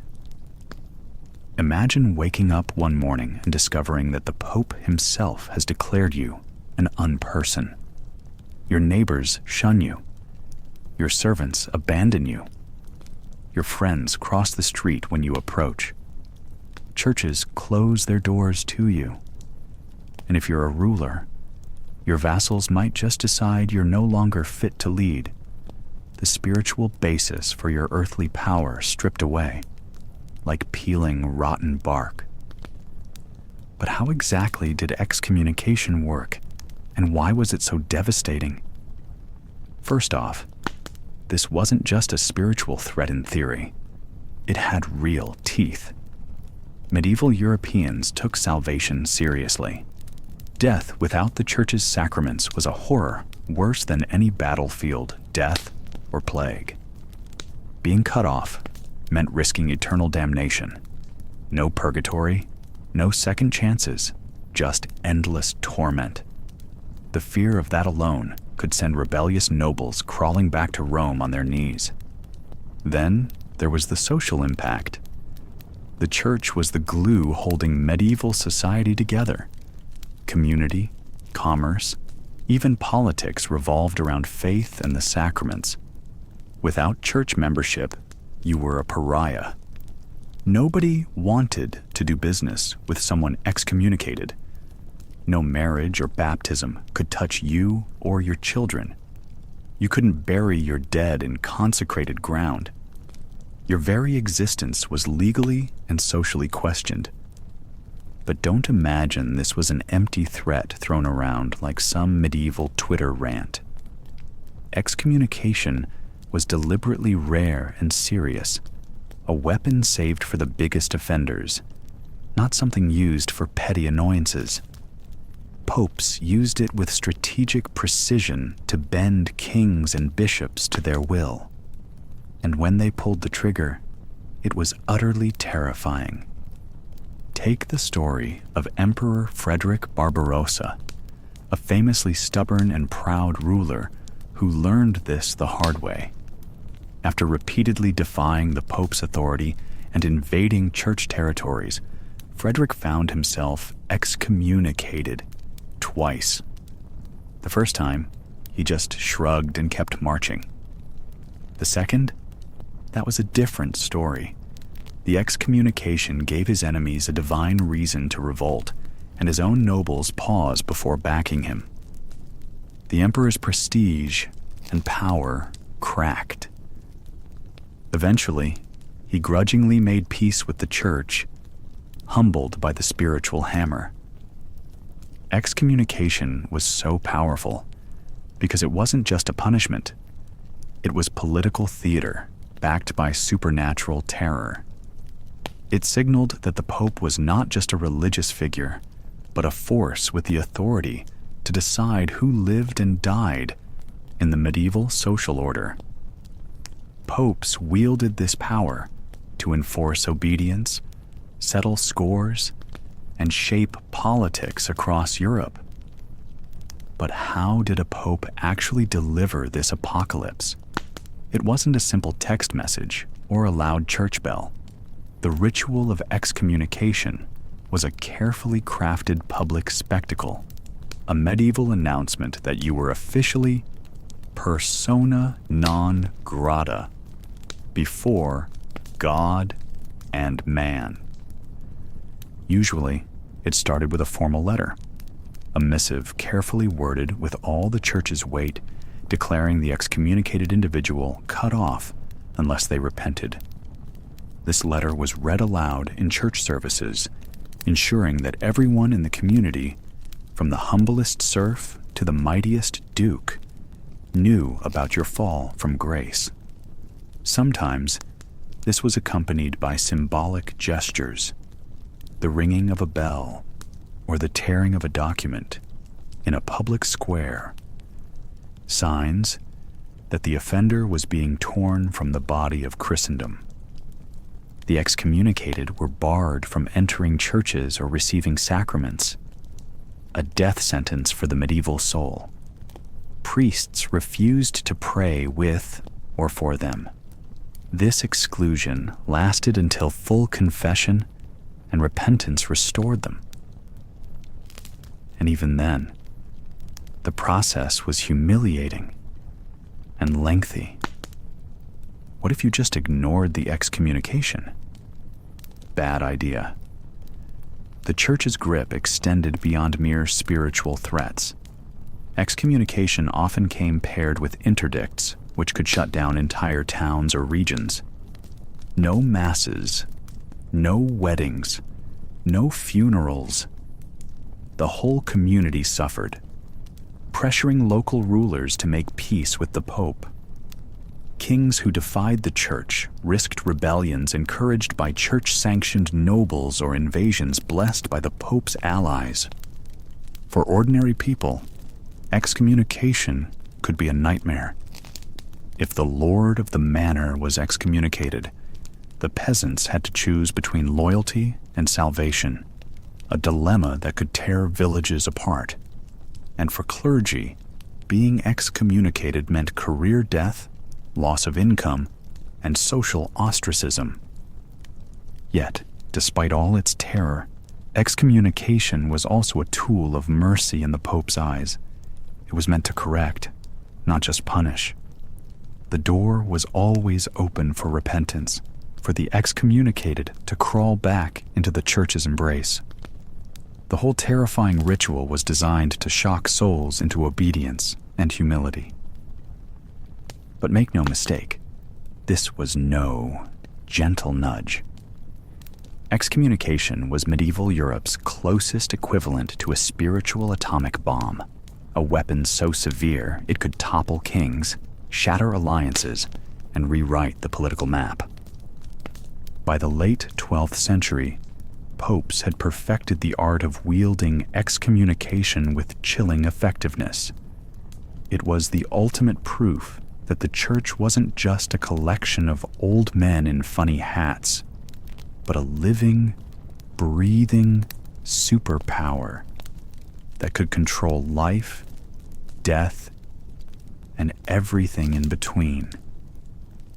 So the next time you think a papal bull is just some dusty old decree, remember? Back then, it was a one-way ticket to social death. One word from the Pope, and you could find yourself not just out of a job, but out of the kingdom of heaven itself.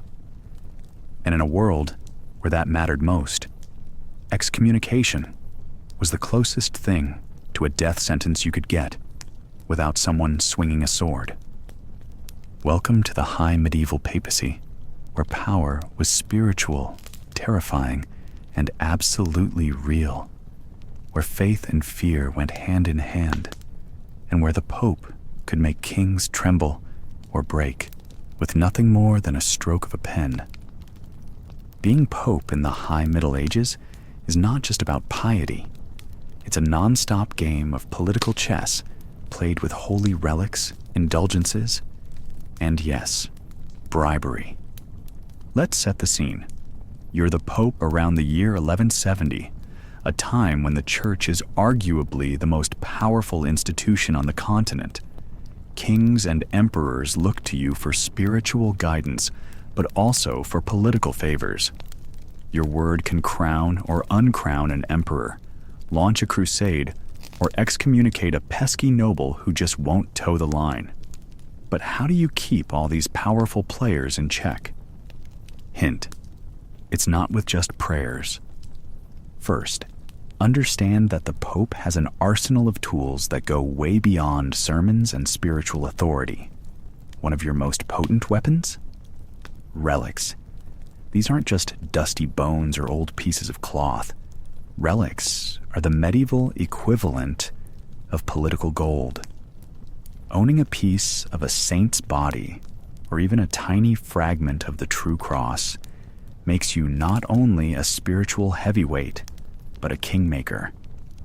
When a local lord or a foreign ruler wants to curry favor with you, you offer them a relic. It's like giving a VIP pass to heaven.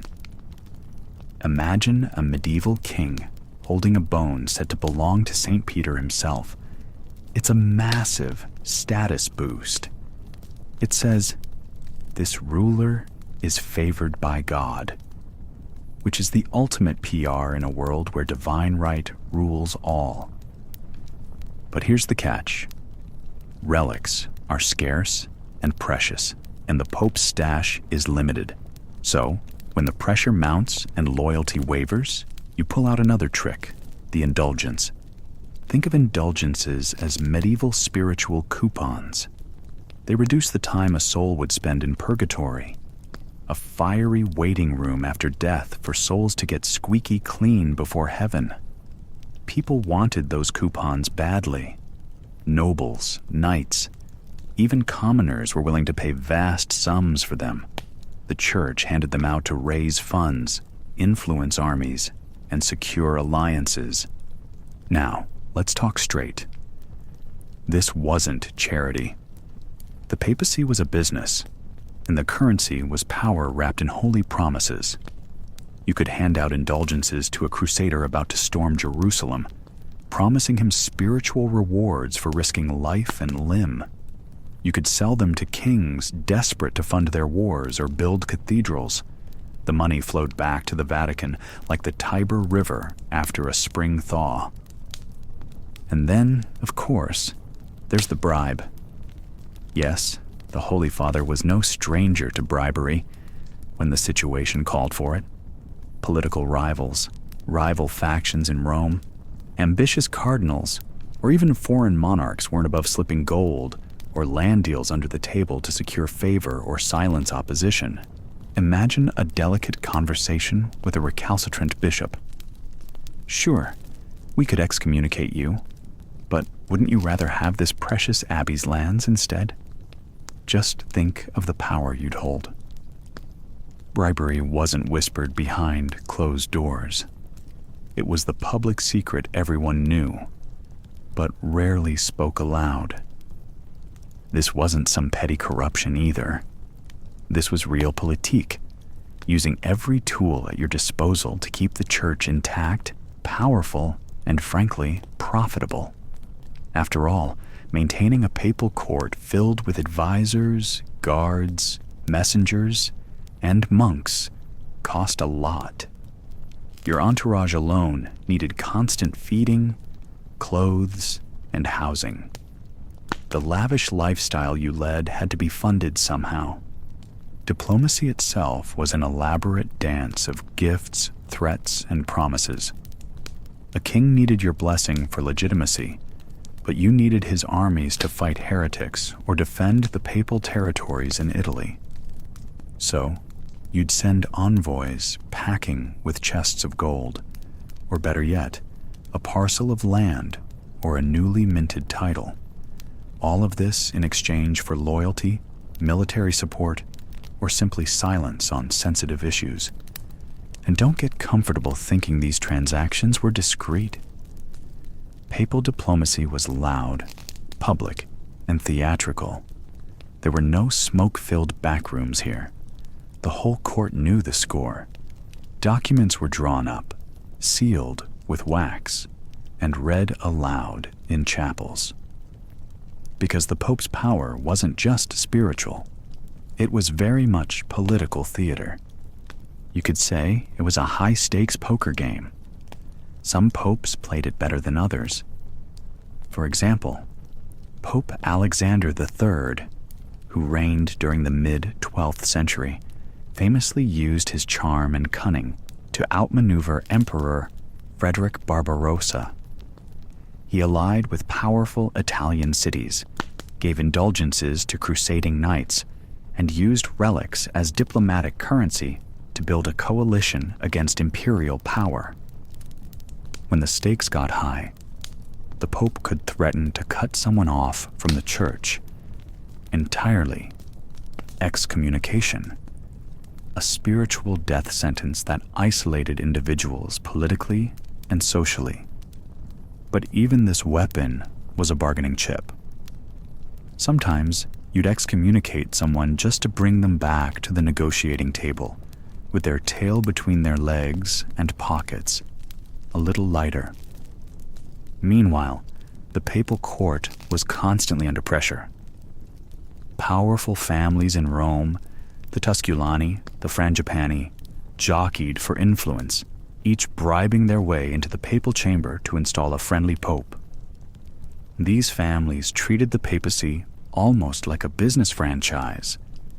For a price, we'll deliver the votes. Papal diplomacy also extended far beyond Italy. Popes had to manage relations with the French and English crowns, the Holy Roman Empire, various princes, and even distant kingdoms like Hungary or Poland. Sending letters full of flattery and threats, wrapped in the promise of spiritual rewards or punishments, was a full-time job. And if you thought it was all written word, think again. Envoys often carried precious gifts, golden crosses, jeweled reliquaries, silk vestments, gifts that bought goodwill in a world ruled by prestige. The irony? Despite all the prayers and sermons about humility, these papal negotiations were all about power and prestige. The art of the bribe wasn't a dirty secret. It was a necessity. The Pope had to balance faith and politics carefully because the Church's authority depended on its reputation for holiness and its political muscle. At the same time, all these intrigues often left the common folk scratching their heads. To them, the Pope was a holy man who should be above all this mess. But behind the scenes, the papacy was more a medieval corporation than a monastery. So next time you imagine the Pope in white robes singing Gregorian chants, remember this.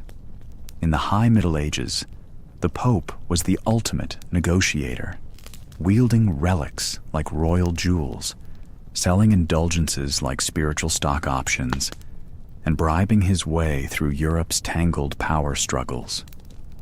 The papal throne was less a pulpit and more a throne of cards, constantly shuffled with gold, promises, and prayers.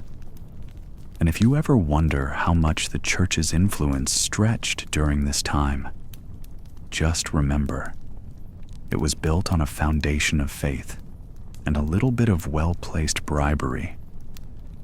You're the spiritual leader of Christendom, But don't get too comfortable. You've got a problem.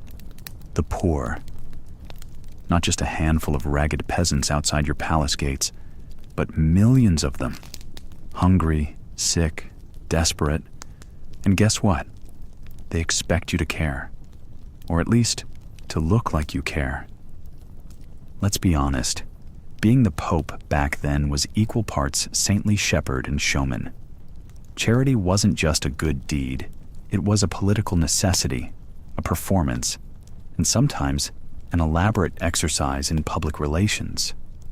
Because if the people thought the Pope was cold or indifferent, the whole fragile spiritual empire might crumble faster than the latest papal palace renovation.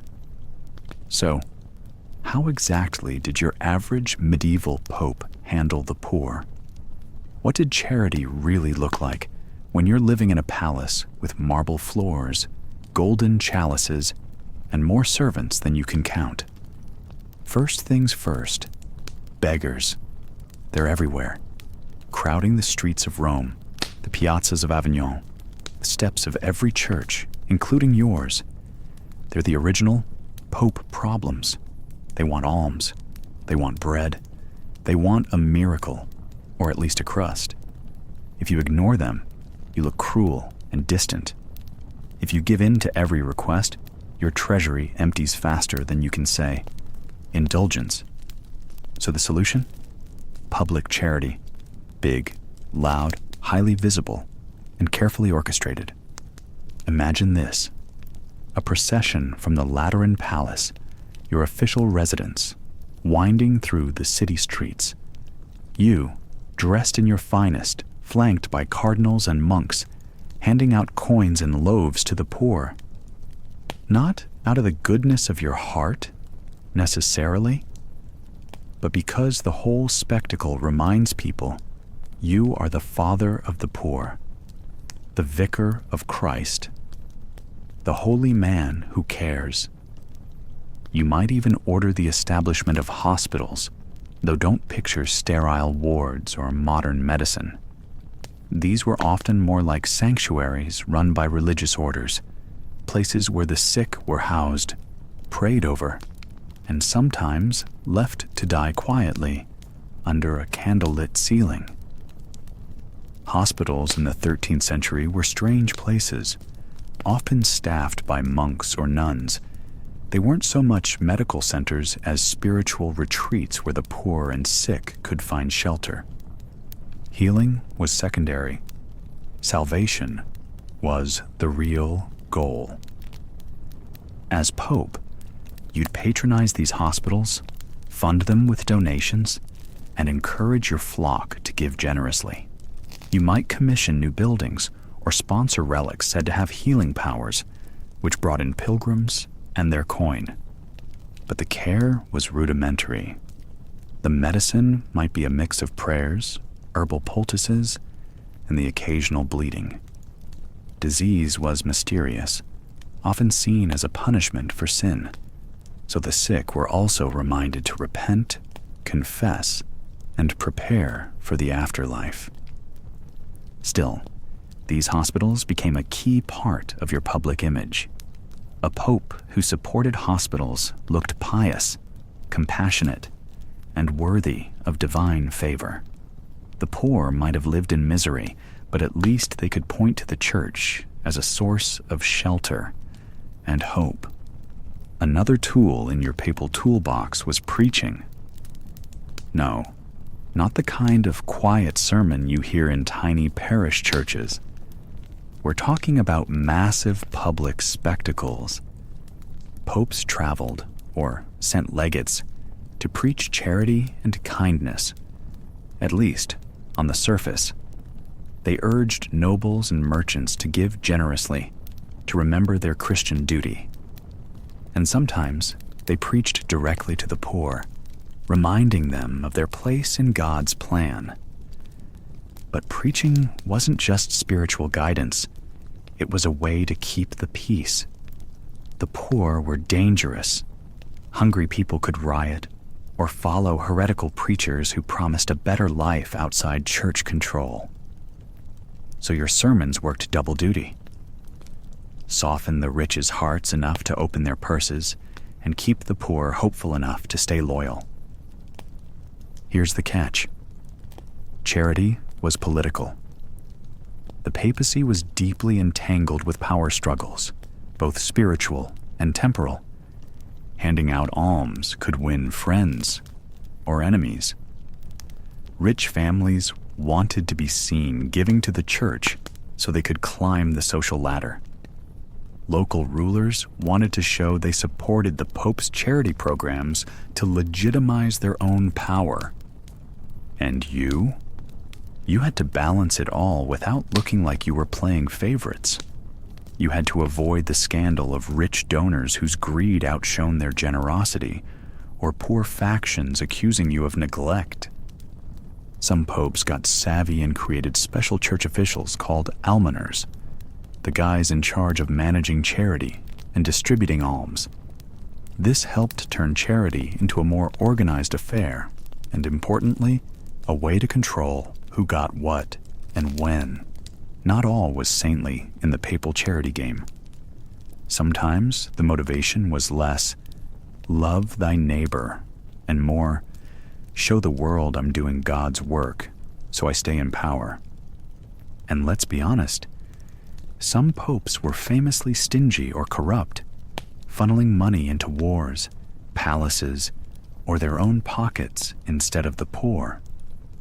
Even the hospitals, as well-meaning as they were, could be grim places where disease spread unchecked. The line between charity and control blurred. Giving alms sometimes meant keeping the poor dependent on the church and under surveillance. Picture yourself, the Pope, staring out of your window at the ragged crowds below. You feel the weight of your mitre and the eyes of God and man upon you. You want to help, truly. You order new hospitals, fund charitable events, and preach sermons filled with hope. But you're also a ruler, juggling alliances, politics, and sometimes plain survival. Your charity is a message. I am the shepherd of the poor, but also I am the keeper of order. Defy me, and even God will not save you. So, did the Pope really care about the poor? Sometimes yes, sometimes no, but what's clear is that charity under the high medieval papacy was never just about kindness. It was a dance, a complicated, often uncomfortable dance between faith, fear, politics, and power. And as you sit back down on your throne, tired but determined, you know that the show must go on, because the world will watch the Pope not just for his prayers, but for his alms. And in that, you find your purpose. Remember, you're in Europe during a time when the Church's power is absolute, but cracks are beginning to appear in its walls, and they aren't caused by armies or kings. No, these cracks come from voices rising quietly, in villages and towns, from the very people the Church claims to shepherd. You've just stumbled into the era of heresy. It's not like heresy is a new concept. People have questioned church teachings before, but now whole groups have started rejecting the authority of Rome, and their ideas are spreading faster than the plague ever could. Step 1. Meet the Cathars. Picture a people living mainly in southern France, especially in Languedoc, who believe the material world is evil. To them, everything the Church loves, the rich priests, the opulent cathedrals, the holy relics, are traps of the corrupt physical world. They preach a dualistic vision, a good spiritual God versus an evil material one. To them, the Church in Rome is just another corrupt earthly institution, not the mouthpiece of God. Now, if you're the Pope, living in the heart of Christendom, surrounded by grand cathedrals and vast wealth, this is a problem. A big problem, because these Cathars aren't just quietly disagreeing in secret. They're converting entire villages, refusing to obey bishops, and openly mocking church sacraments. Meanwhile, over in parts of Italy and France, another group bubbles up, the Waldensians. They look like harmless peasants, but their ideas are a threat just the same. Inspired by a man named Peter Waldo, they reject the church's wealth and hierarchy. They live simply, preach in the vernacular, the common tongue, and encourage ordinary people to read the Bible themselves without a priest's filter. To the Pope, this looks like chaos, a challenge to the sacred order, because the church's power relies not just on faith, but on control. Control of the message, the clergy, and the people. Let's rewind. Imagine the Pope receiving reports of entire regions slipping from Rome's grip, towns where priests are ignored, where Mass is shunned, where heretics hold secret meetings in fields and forests whispering truths that contradict everything the Church preaches. It's enough to keep any pope awake at night. Now, popes of this era are no saints stuck in ivory towers. They're political leaders, armed with armies of clerics and the full force of Christendom behind them. Their job? To stamp out these threats, by persuasion if possible, but if not, by force. One method: preaching crusades. Yes, crusades aren't just for Jerusalem. The Pope declares holy wars against heretics too. These Albigensian crusades in southern France send knights and soldiers into villages, burning heretic homes, destroying communities, forcing confessions, or worse. For the average peasant, this means living in terror of both the heretics and the Church's armies. To side with the Cathars is to risk death by fire. To side with the Church is to live under watchful eyes and suspicion of betrayal. The Pope's response is brutal, but in his mind, necessary. He believes heresy is the devil's work and threatens the very soul of Europe. Heretics must be rooted out, silenced, and destroyed, lest their poison spread further. But here's the twist. Many of these heretics aren't evil villains. They're ordinary people disillusioned by corruption. The Church in the early 13th century is wealthy, often decadent. Many clergy live in luxury, ignoring the poor. Simony, the buying and selling of church offices, is rampant. The gap between what the Church preaches and what it practices grows wide. So it's no wonder groups like the Waldensians demand reform. They want a return to apostolic poverty and honesty. They want access to the Bible in their own language, not Latin. They want a church that serves people, not one that rules them. The Pope's dilemma? Accept reform and risk losing control, or fight fire with fire. The chosen path is confrontation. In 1215, the Fourth Lateran Council meets, convened by Pope Innocent III, one of the most powerful popes of the High Middle Ages. Here, the Church officially defines what heresy is and how to deal with it. Every Christian is ordered to report heretics to church authorities. No more hiding in shadows. The Church's net tightens. To be a heretic is no longer just wrong belief. It's a crime against God and society. This is the birth of organized persecution. Yet, catching heretics isn't simple. They live in tight-knit communities, sharing secret knowledge and symbols. They know the dangers and practice careful secrecy. Sometimes entire villages shield them. The Pope relies on a patchwork of bishops, inquisitors, and local lords to enforce the Church's will. Some are zealous and brutal, others hesitant, fearing backlash. Whispers grow that some priests themselves sympathize with the heretics, or at least dislike Rome's excesses. Imagine the Pope hearing from his legates that a wealthy noble openly supports the Cathars, or that a popular preacher spreads Waldensian ideas from a village pulpit. Each report tightens the noose around dissent. But it's not just about persecution. The Pope tries other methods too, preaching orthodox doctrine, sending friars like the Dominicans and Franciscans to preach, confess, and convert. These mendicant orders live in poverty and preach to the common people, hoping to lure them back from heresy with example and eloquence. Still, the shadow of heresy looms large.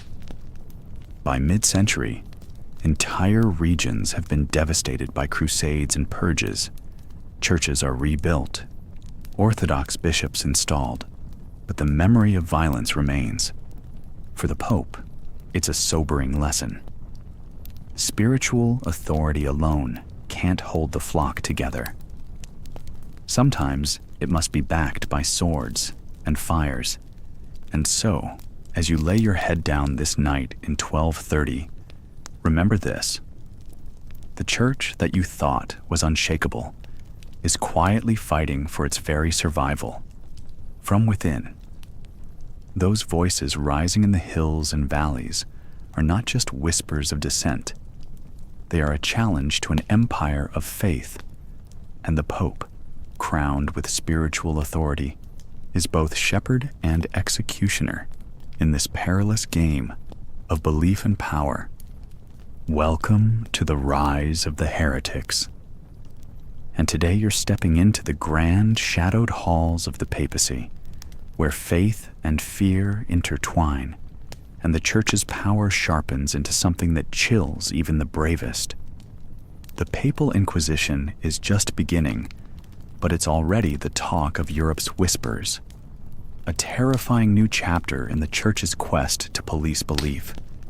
It's not yet the fiery Spanish Inquisition you'll hear about centuries later. No. This is the first slow grinding gears of something far more sinister. An institution born not from torture chambers, but from suspicion, dread, and an iron will to control. You stand in the enormous, echoing palace of Pope Gregory IX, who in 1231 just decreed something that will shake the faith of millions, the formal creation of the Inquisition, a church court designed specifically to root out heresy. Heresy, the crime of holding religious beliefs deemed wrong or dangerous by the church, dangerous enough to threaten not just souls, but the very fabric of Christendom. Before now, heresy was handled erratically. Sometimes bishops tried to persuade with sermons. Sometimes secular rulers took violent matters into their own hands.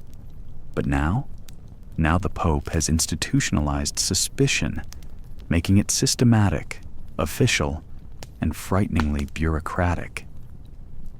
Imagine the tension in the air. People no longer just fear bandits or plague. They fear their neighbors, their teachers, even their own thoughts. Imagine sitting in a quiet village, overhearing a stranger say something strange about faith. Maybe they question the Eucharist, or say that the Bible is wrong. That stranger's future just got very uncertain. The church no longer needs armies to enforce its will. It has courts, clerical courts, where inquisitors, cloaked in authority, ask questions, demand confessions, and issue judgments. These inquisitors are learned men, often friars, trained not just in theology, but in the subtle arts of interrogation and legal procedure. But this is the 13th century. So, interrogation, doesn't quite mean what you might expect. Torture is officially banned by the church at this point, though local practices vary and the shadow of violence lingers. Most inquisitors rely on the fear of eternal damnation and public disgrace to extract confessions. People confess, sometimes falsely, because the penalty for denial might be worse, or because they are convinced by the relentless theological arguments presented against them. You can almost hear the cold, whispery conversations in dimly lit rooms. Confess your errors. Repent, and you may be spared. Deny and face excommunication, or worse. What did the accused actually face? For many, it began with interrogation. These were not always secret or silent. Inquisitors would summon the accused, often their neighbors or even family members, and question them publicly. The inquisitors carried a terrifying mandate to root out dangerous ideas before they could spread. Heretics weren't just wrong, they were contagious. They could lead others astray, undermine the church's authority, and endanger the unity of Christendom itself. So the inquisitors worked to identify, isolate, and punish. It's hard to overstate how revolutionary and terrifying this shift was. The Inquisition didn't just punish dissent, it made dissent itself a crime that needed formal investigation and suppression. And the chilling part? The inquisitors could subpoena anyone. Friends, neighbors, relatives. They all could be forced to testify. Imagine living in a small town, knowing that someone could be listening for your whispered doubts, ready to report you to the church. People turned inward, silencing questions they might once have whispered aloud in the tavern. The Inquisition's first targets were often the Cathars, a religious group in southern France who rejected the material world as evil and challenged the church's teachings about the body and the soul. They preached a stark, radical Christianity that threatened not only theological norms, but also the power of the clergy and nobility. The Pope's call to suppress the Cathars had already sparked the Albigensian Crusade, a brutal military campaign. Now, with the Inquisition, the fight shifted from the battlefield to the courtroom. You might picture inquisitors traveling the countryside like grim harvesters, carrying with them grim dossiers and official church seals. They arrive unannounced, searching homes, questioning villagers, gathering accusations, always hunting that elusive spark of heresy.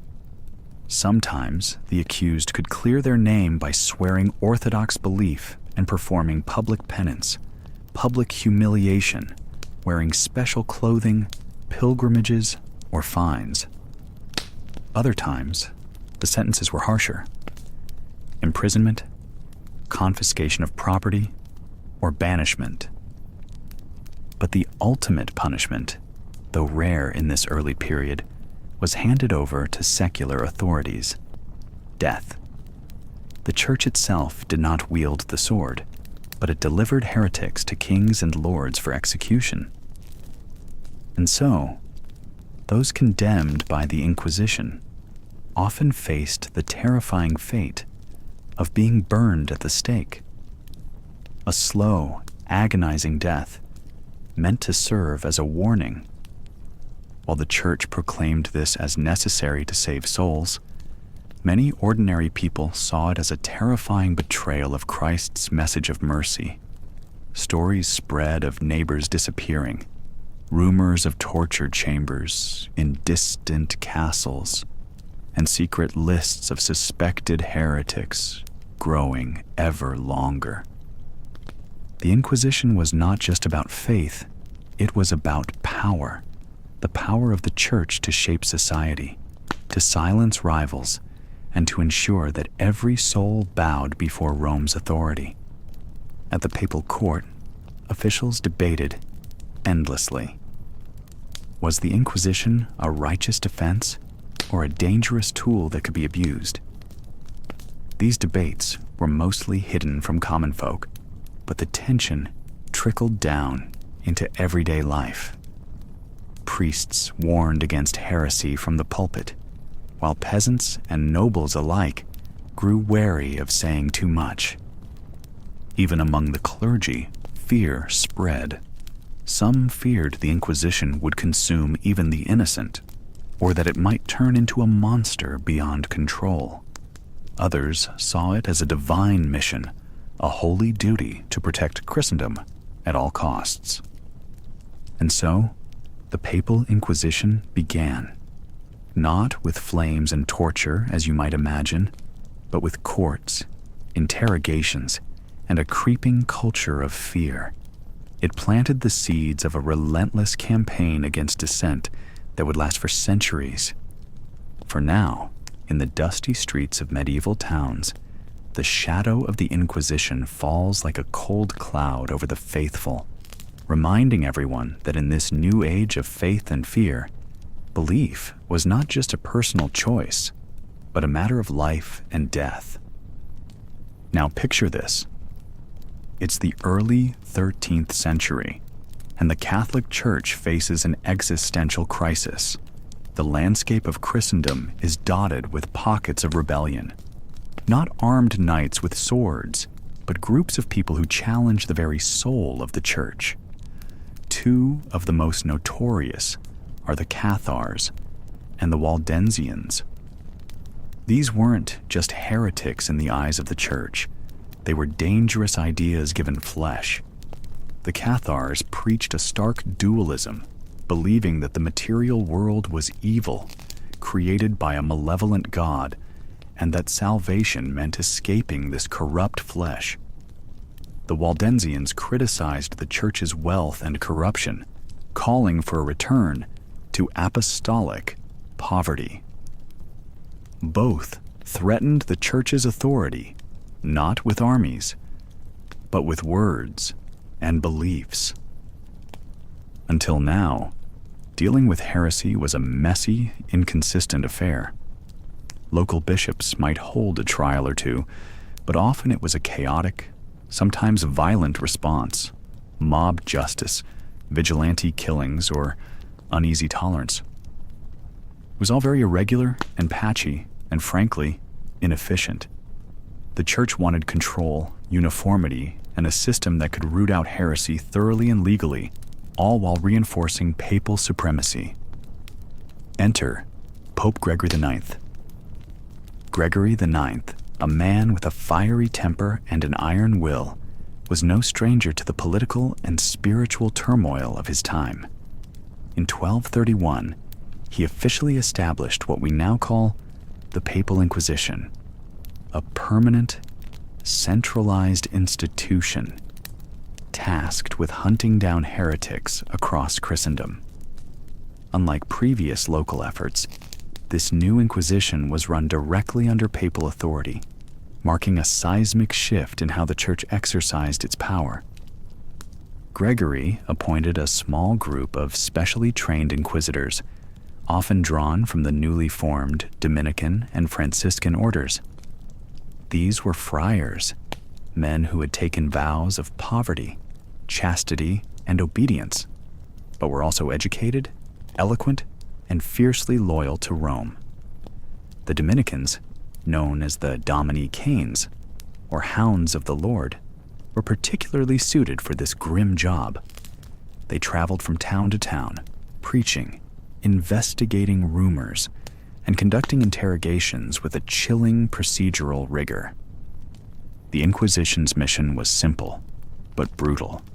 Identify heretics, force their confession, and enforce punishment.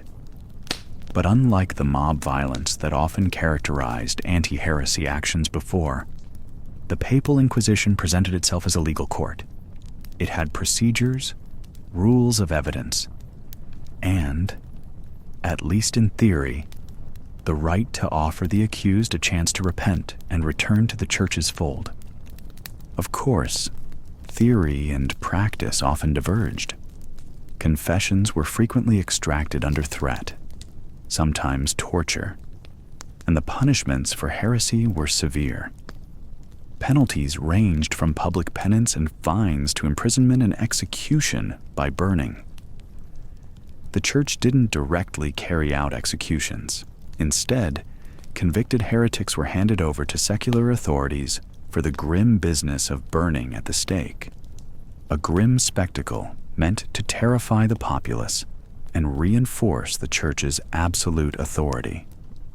This centralized inquisition quickly spread beyond southern France, where the Cathar threat was strongest, into Italy, Germany, Spain, and beyond. The inquisitors were relentless, creating a network of surveillance and control that permeated daily life. Neighbors could be informants. A whispered rumor was enough to summon the inquisitorial court. For the people of medieval Europe, this was terrifying. Imagine living in a world where your faith, your words, even your silence could be judged by an invisible tribunal with the power to destroy your life. The church's gaze became invasive and omnipresent. It was a potent reminder that heresy was not just an abstract sin, but a crime punishable by death. The establishment of the Papal Inquisition also had a political dimension. Kings and nobles welcomed it because it helped maintain social order and eliminate dissent that could threaten their own power. Yet, the Inquisition answered first and foremost to the Pope, strengthening papal influence over local rulers and reminding Europe that the Church was the ultimate authority in both spiritual and temporal matters. It's important to remember that the Inquisition wasn't just about cruelty or oppression, at least not in the Church's official view. It was a religious duty, a way to protect souls from damnation and maintain the unity of Christendom. Gregory IX and his successors believed they were saving the faithful from eternal ruin by stamping out dangerous beliefs. Yet, the legacy of the Papal Inquisition is far more complicated. It set a precedent for religious persecution that would echo through the centuries, from the later Spanish Inquisition to witch hunts and beyond.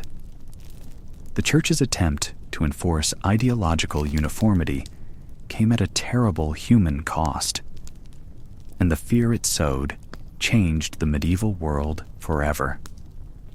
Now, you find yourself high up in the Pyrenees, in a fortress that has stood as a symbol of faith, defiance, and despair, Montségur. This was not just any castle. It was the last refuge of the Cathars, a religious group the Catholic Church had declared heretics.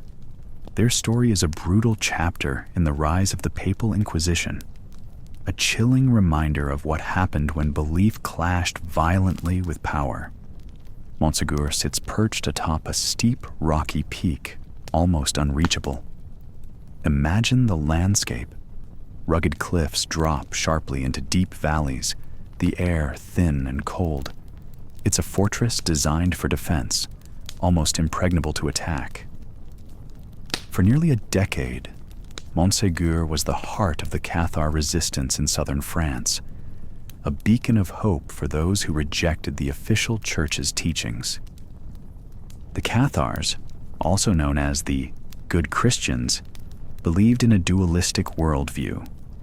Two gods, one good and spiritual, the other evil and material. They rejected the Catholic Church's rituals, hierarchy, and sacraments, calling instead for a purer, ascetic lifestyle.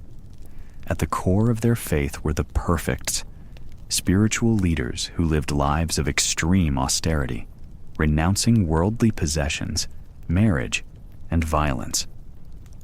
To the Church, they were dangerous heretics undermining the true faith, and the Pope had made their destruction a priority. In the decades before 1244, the Church and French crown waged a brutal crusade known as the Albigensian Crusade, aimed at crushing the Cathar movement. Towns were razed, populations massacred, and the Cathars pushed to their last stronghold, Montségur. The siege that followed would last nearly a year, from May 1243 until March 1244. Inside the fortress, hundreds of Cathars endured starvation, cold, and constant threat. The defenders were resolute, but the castle's isolation and the overwhelming force outside made their fate grim. The besiegers included French royal troops and papal forces, acting on orders from Rome to extinguish heresy by any means necessary. As the siege dragged on, hunger gnawed relentlessly. Supplies ran out. Desperation grew.